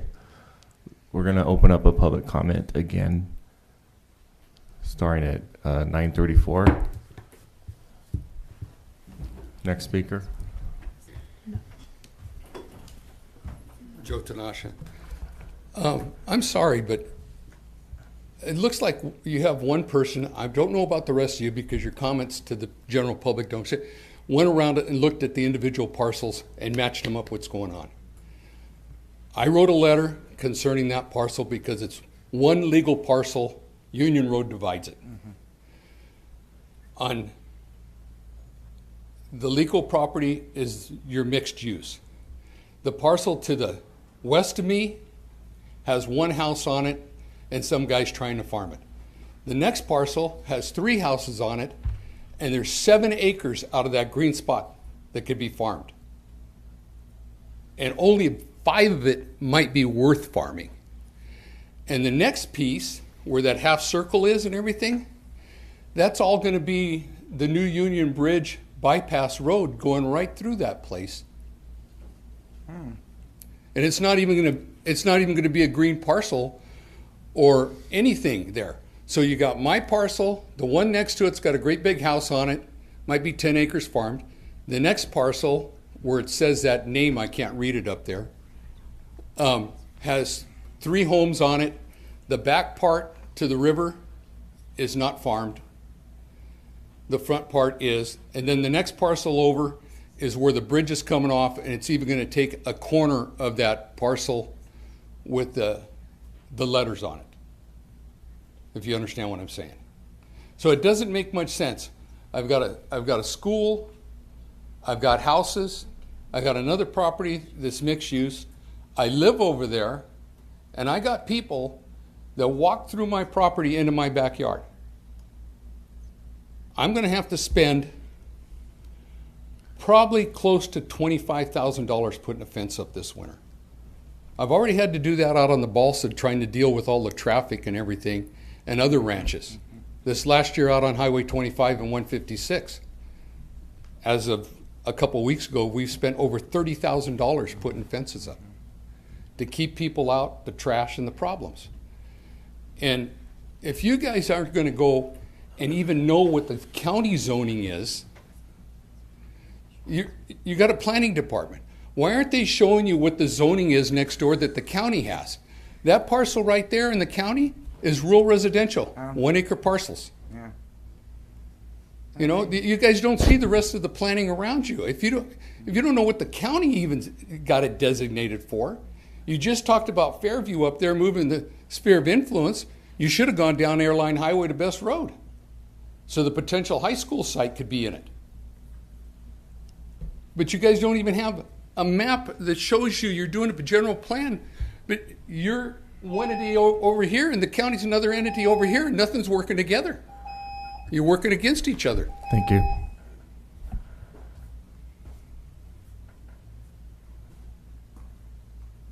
I don't have any speaker cards, but I know there's other people who want to speak. Go ahead, Carson. Okay, first of all, thank you guys. This is going amazing. I can't believe you're actually getting into the details of this. It's terrific. It's way better than I have been to any other meeting in the last 6 months. You guys are actually getting some stuff done. So this is terrific. And I know it's taken a long time, but I think it's going to all be worth it. In this particular case, it's a weird situation. That's why Mr. Shanasha wrote the letter on this, that it is one parcel, so it probably should be one zoning. We already have an initiation of pre-zone application in that has a draft plan for this site. Not that that really makes that big of a difference, but there's already some thought going into this. So if I think you're going the right direction on that, so that'd be wonderful if you kept going that way. And then with the Mr. Johnson's parcel in the the southeast corner, he's in a really weird spot because you can see that there's dense housing to the south on 2 parcels, and then there's another subdivision in the county, Via de Calabria, that's going in on Enterprise. So it's him and one other parcel that are essentially going to be surrounded by all of this city density, not in the city. And then if you leave the sphere at Enterprise, he's stuck in this weird island. And in some of the comments that I've made in the past, he gave up property to help serve some of the other parcels that are already built in the county. So I think it would be the right thing to do. And I think it just makes sense planning wise that you don't have like 5 acres right there that it can't be developed legally. I mean, it's been explained that we are in a situation with certain parcels that you can't legally get sewer service. And I think tonight is a huge step toward fixing that. So I appreciate you guys. Thank you. Thank you. You know, there's other property on Union Road that the road did bisect. They got that other lot just to the west there. We talked about that. It was an issue. Is anyone, any other speakers? It looks like Gary Coates would like to go. Good evening. Thank you. Just very quickly, and I don't know if you had addressed the Felipe 9 project area. I think you're all familiar where that's located. And there was a request to put that to the high-density residential. There is, as you both probably all know, there is no direct visual access to any public right-of-way from that property. In other words, there's an easement into it off of San Felipe, and then there's a private, the other private drive that comes off the back of behind the welding shop area that goes back in there. And so for commercial, it would be a dead, as we call it, a dead site. You just can't see it, so there'd be no commercial ability. So we were looking at high-density residential that would be close to employment centers and hopefully make it more of a positive. There are some existing residential already out there, so this is not introducing a new use that is not already existing on an adjacent property. So that was really all I had. Are you talking about the HDR that I liked right there on? I wasn't sure if that was the one, Yeah. Ms. Don't Lenore. forget Pacific Way is going to come through there too. So Yes. You're going to have more work. Right. But that's the one, the HDR that's Yeah. back there, Felipe Okay. and I. Thank you very much. Thank you. I've seen Alex Sawick and then Jeffrey Small, and then I'll look to hands and things. And I have some hands online, I think. Still have to talk about So my comment earlier, I wanted to bring up the elephant in the room is the current tax sharing deal. And one of the big impetuses to Santana Ranch was that if they develop in the county, they don't get hit with a, $14,000 tax sharing plan. So and I'm not sure that all these BMR, pro forma, and calculations actually figure that in. So if you annex a property and in its HDR and you have to go to 60% density bonus just to get $1 back for each lot that you build on, you have to add in the 13, 14, 15,000 that goes up each year for the annexation. So Santana Ranch went real smart. They stayed in the county. They got their out-of-service sewer service from the city and had their Sunny Slope water, and away they went. And so there's going to be a real fight if you want to extend that sphere of influence and make them pay the annexation fee or withhold connections. So, thank you. You only pay the Thank you. annexation fee if you come into the city. Right. Yeah. But they want to, that's the point. Not by changing the sphere of influence. Yes, but if you're changing the sphere of influence, Yeah. and then you want to make them annex for the remaining Right, they give an parcels that are agreement to currently annex, have right. not been, built on. Yeah. Well, then they're going to have to. They'll have to Yeah. pay it. Yeah, that's right. Yeah. That's too bad. They're going to pay if they're going to develop in the Right. city. I'm just saying that's why Yeah. they want to stay out of it. Well, Any other speakers? Yes, I see Jeffrey Small. Good evening. My name is Jeff Small, and I'm here representing the San Benito High School District. We very much want to thank you for all your hard work, and city staff and Christy and David have been fabulous in working with us. We are trying to identify a high school site, and it's 50 acres.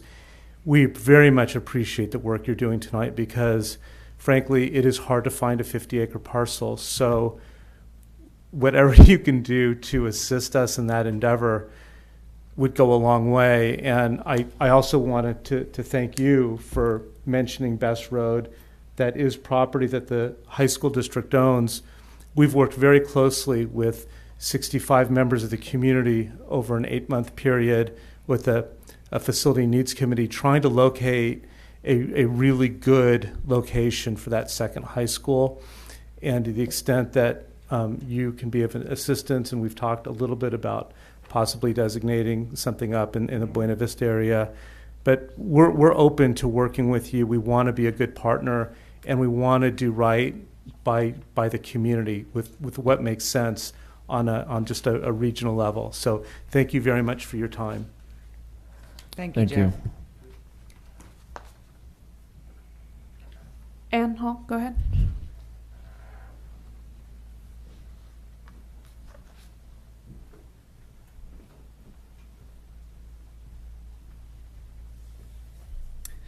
Good evening. I would like to echo some people who said you're covering a lot of ground tonight, and I'm happy to see it.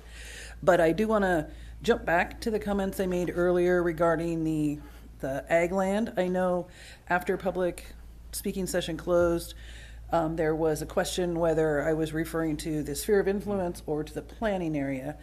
And I do understand the planning area is larger, but I was referring to the planning area. I think that planning area is still a finite space. We are in a very large county that has a lot of ag land, and those, the planning area would still ultimately be hemming in the city of Hollister. So I would say if this is something the city wants to pursue, to preserve ag land, it should be preserving ag land in the county where it can remain farmland. And there was a question whether the county had any type of program like that. They have a transfer of development credits, and it's been used a little bit, but it is there. It might be something that could be looked at as an example. So I just wanted to add that. Thanks. Forgot about the TDCs. Yes. Thank you. Is there anyone else in the audience? I'll take a raised hand that would like to speak. Okay, I see no hands in the audience. Let me just check the virtual audience. Yeah, where's my wanna mouse? speak. There was a hand raised earlier, but I see no hands raised now. So thank you, Commissioner. Chair Henderson, the Planning Commission bylaws say that Planning Commission meetings will end at 10 p.m. unless there's a majority vote to continue past 10. Okay, thank you.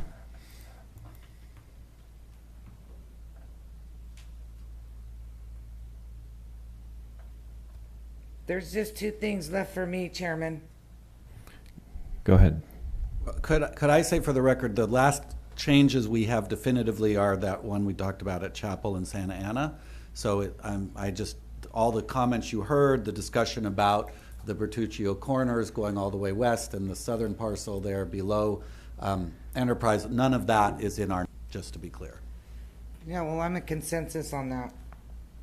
Is that what you're looking for? We need to know a specific proposal and get consensus on that. I'm in agreement to making both sides of Union the same and MDR, and including punch out the sphere of influence for Mr. Johnson. Is that his name?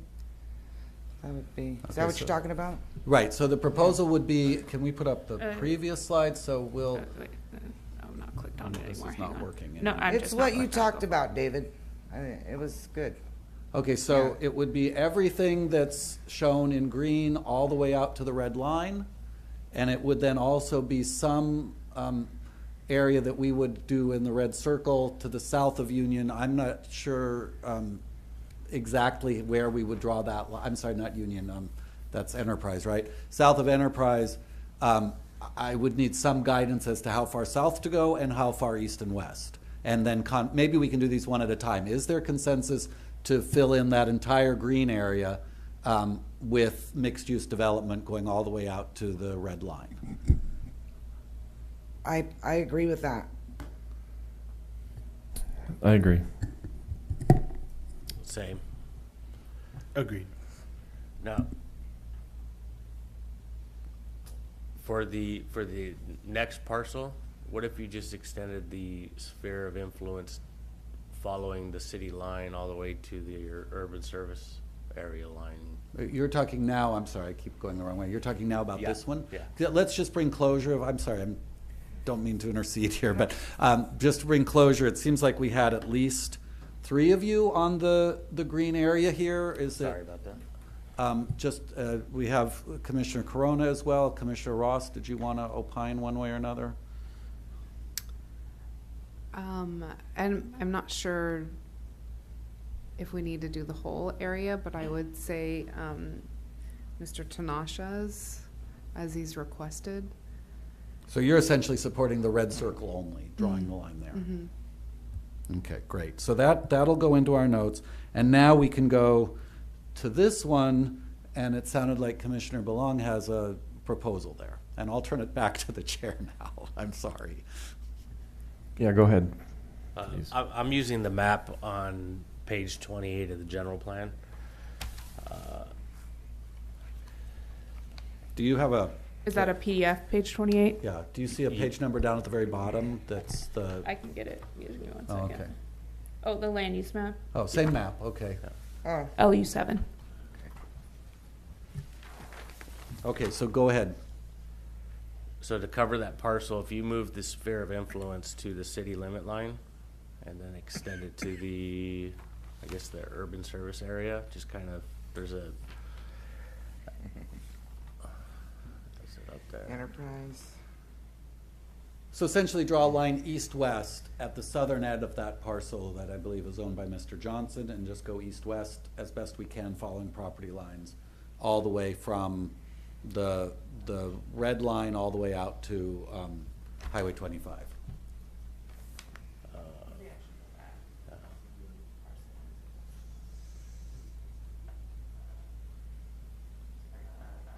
They are. There we go. And if I need to pull up a GIS or something so we can look at parcel maps, I can do that. It'll just take me a moment. I mean, the complexity with what you're doing there is that there, as it's been pointed out, there are already residential subdivisions approved by the county, especially to the west. Another way to do it would be to, I mean, you can extend the sphere to include all those subdivisions if you want, or you could extend it just to include the vacant parcel. Is there any advantage to us extending the sphere of influence through the county development, or no?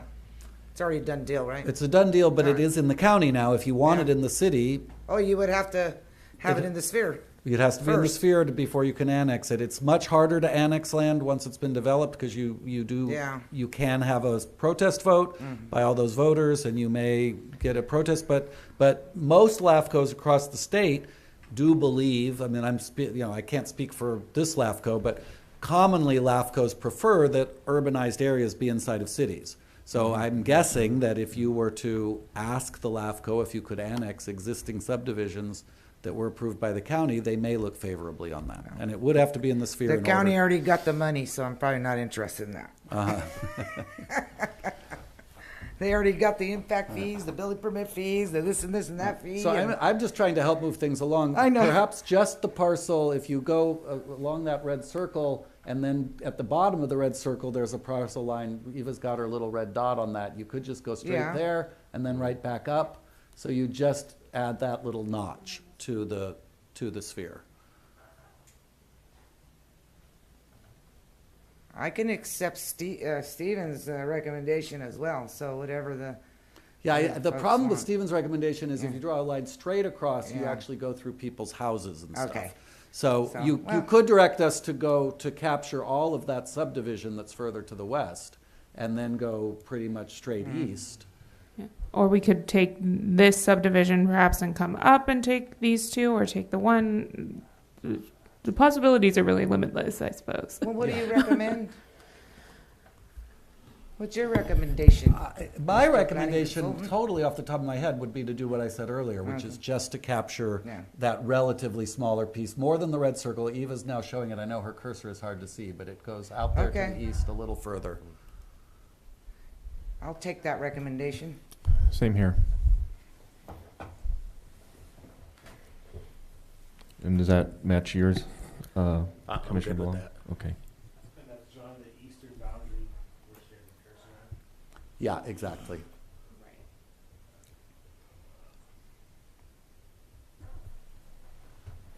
And would it stay, is that low density? So I think what I've heard you say about the green one, and that would apply to this also, is that we would extend the requirement for mixed use and specific planning there, and allow a development consortium to come in later with a specific plan with a variety of uses. Is there enough room to do something there like that? Yeah, especially assuming you treat it all as a whole. Okay. Because we've already got that hashed area that is already intended to be a specific plan. So you might do a specific plan on both sides of Enterprise that includes this area we've just added, and then do a second one on this other side of Southside, going all the way over to the I like specific plans. Yes, and I would clarify the general plan is proposing a policy. This is what's considered the Union Road Special Planning Area, and it currently extends to this sphere of influence line, but I think it would be fair to assume that if the Planning Commission's recommendation is to incorporate what appears to be two parcels here, that would also come into that Union Road Special Plan area. And there is a proposed policy that before development and annexation, but primarily development in this area occurs, a specific plan would be done. So that would be for the whole area. It's not just for this mixed-use residential parcel or area. I'm not sure if it's one or more parcels, but it is for the entire Union Road Special Planning area to propose a specific plan before doing any development. Okay. That's what's in the draft, at least. Right.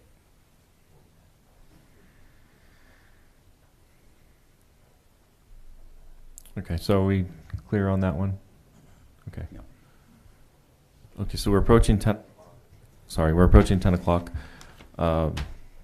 So in my mind, we were talking about sphere of influence as we covered the west, the east, and then I was working towards the south, and then I was going to get to Best Road. So I wanted to talk about that. So the high schools, the high school districts mentioned they do own property there. So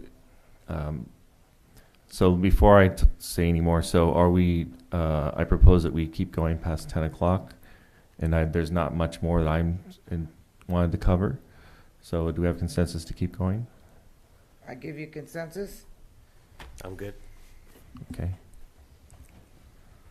You okay? Yes. Okay. Yes. Okay, great. So I wanted to talk about Best Road. So so we proposed on the east a border. So and it went south to 25, but it's not clear where it actually it intersects the 25. So can we show that on the map? While we're pulling that up, my understanding is what you already did is that you extend Airline all the way south to 25. So that's not as far east as Best. But the decision you can add to this, but I'm just saying for the record, what I think you already did was to tell us to draw the line straight north-south along the line of Airline. So if you want to go out to Best, you'll be going somewhat further. Along the line of Airline, I mean that. Highway 25. Fairview on the to east Airline. side? It would be, it's not Airline, the east boundary, which is this kind of straight line of parcels Best Road's at a the big east jump. end. Best Road. It's not Airline, I'm sorry. Is it? I'm actually not familiar. Is Right it? across from Ridgemont. I'm not sure if it's this property or if it's the one to the east. It's further east. Okay, so it's just. So it is this green. Show me where.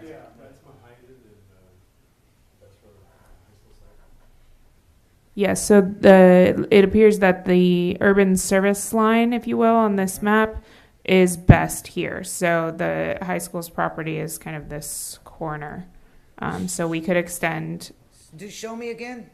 It's Okay. the urban service line intersects Highway 25 at Best. Where's so the school site though? The school site would be to the north Okay. west corner of Right that. there.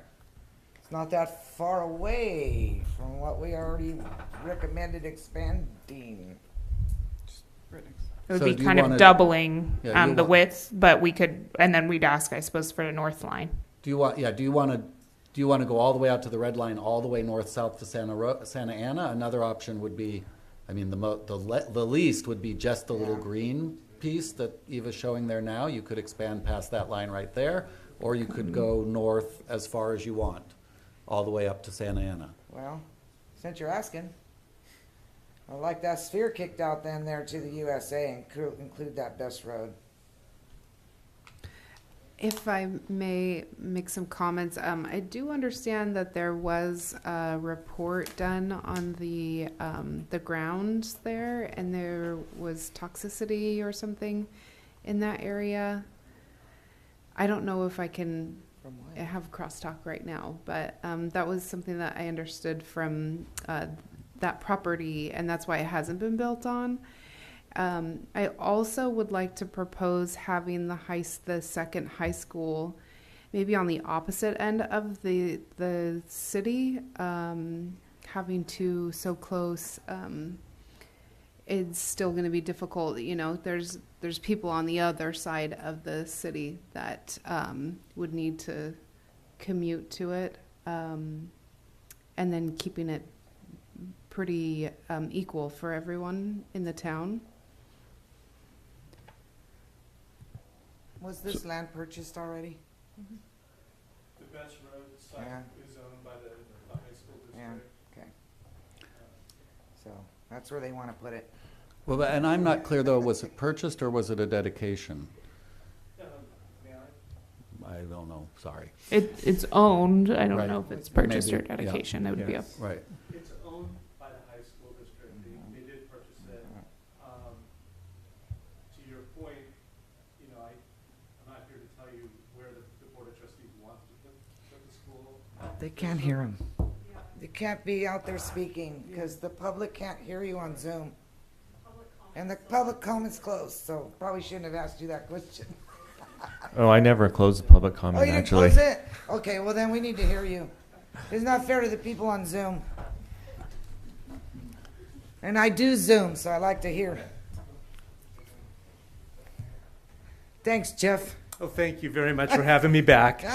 So the high school district does own that site. I know just through some of the other environmental work that was done at Gavilan, at Fairview Corners, there are some environmental sensitivities out there, and it is true that to build could be costly as a result.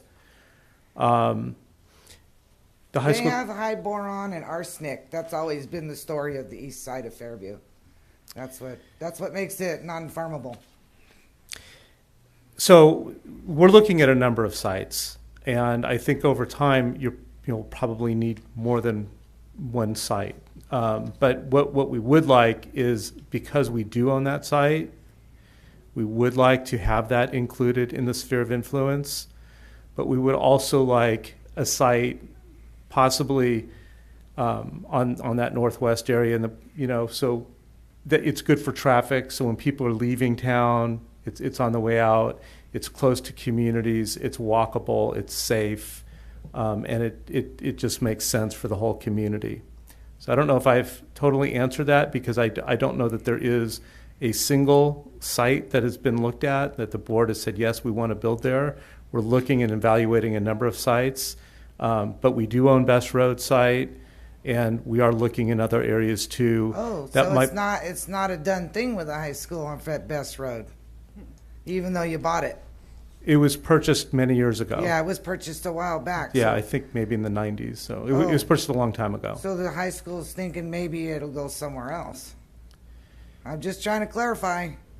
Is it going there, or is it going somewhere else? We don't know. Okay. We are looking in other areas. Okay. I don't know that is the most. That's a good comment. That's kind of far out there.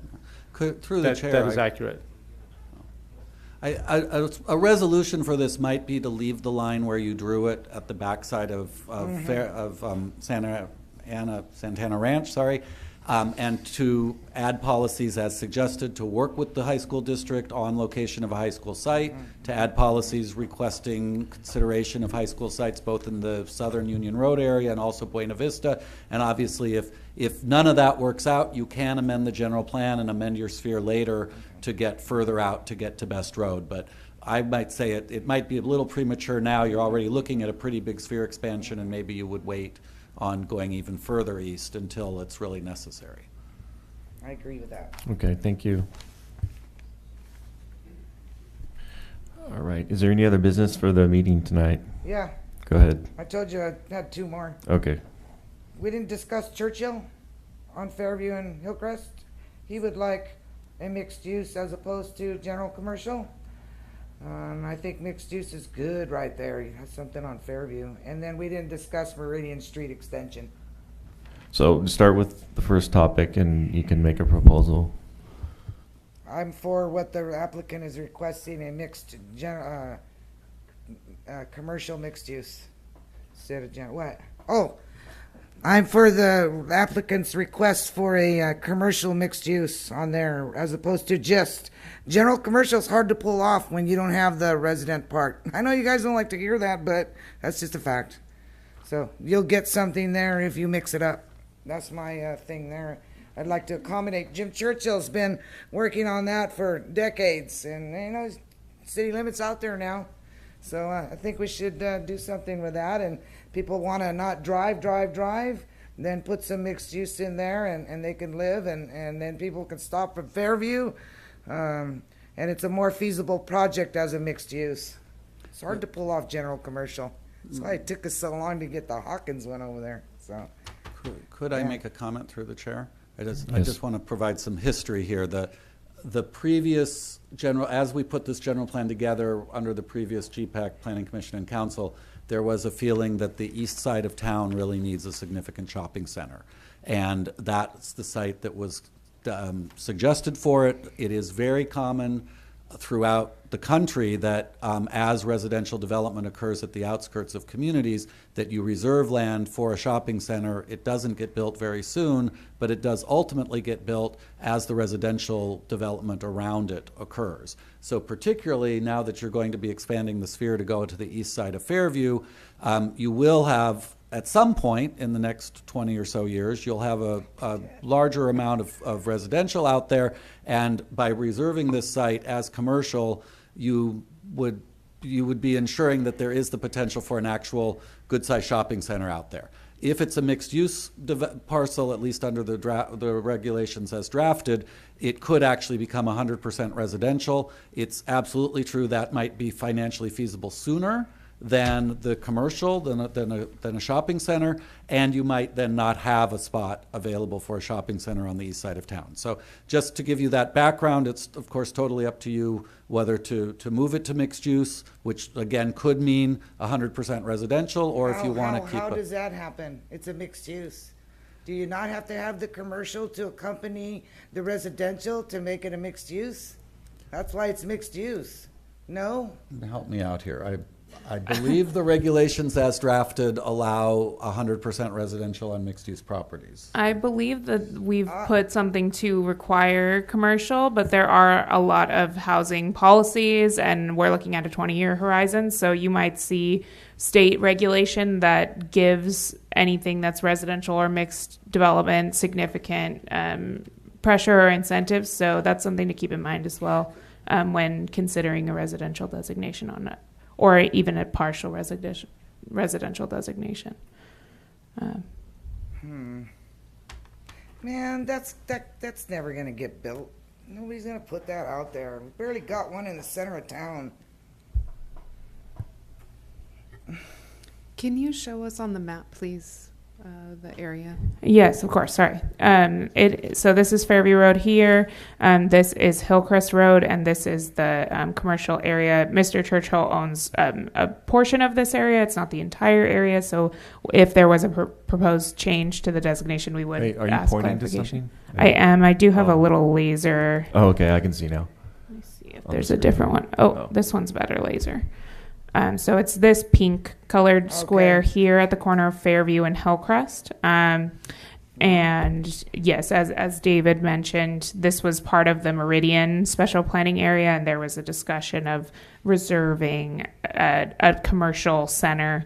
There's obviously our main commercial center in the middle of town where Target, Safeway, everything is. And there's also kind of this commercial proposal on the west side in the West Gateway mixed use area. But there is nothing on the east side, and we do have some significant county residential that's going in place, as well as existing established residential in kind of the Sunny Slope Villages area. So that was the discussion that was had when this was proposed. So when you have a commercial mixed use, like downtown commercial mixed use, which requires us to put commercial with the housing, that's not the case on is there no commercial mixed use? Is it just downtown commercial mixed use?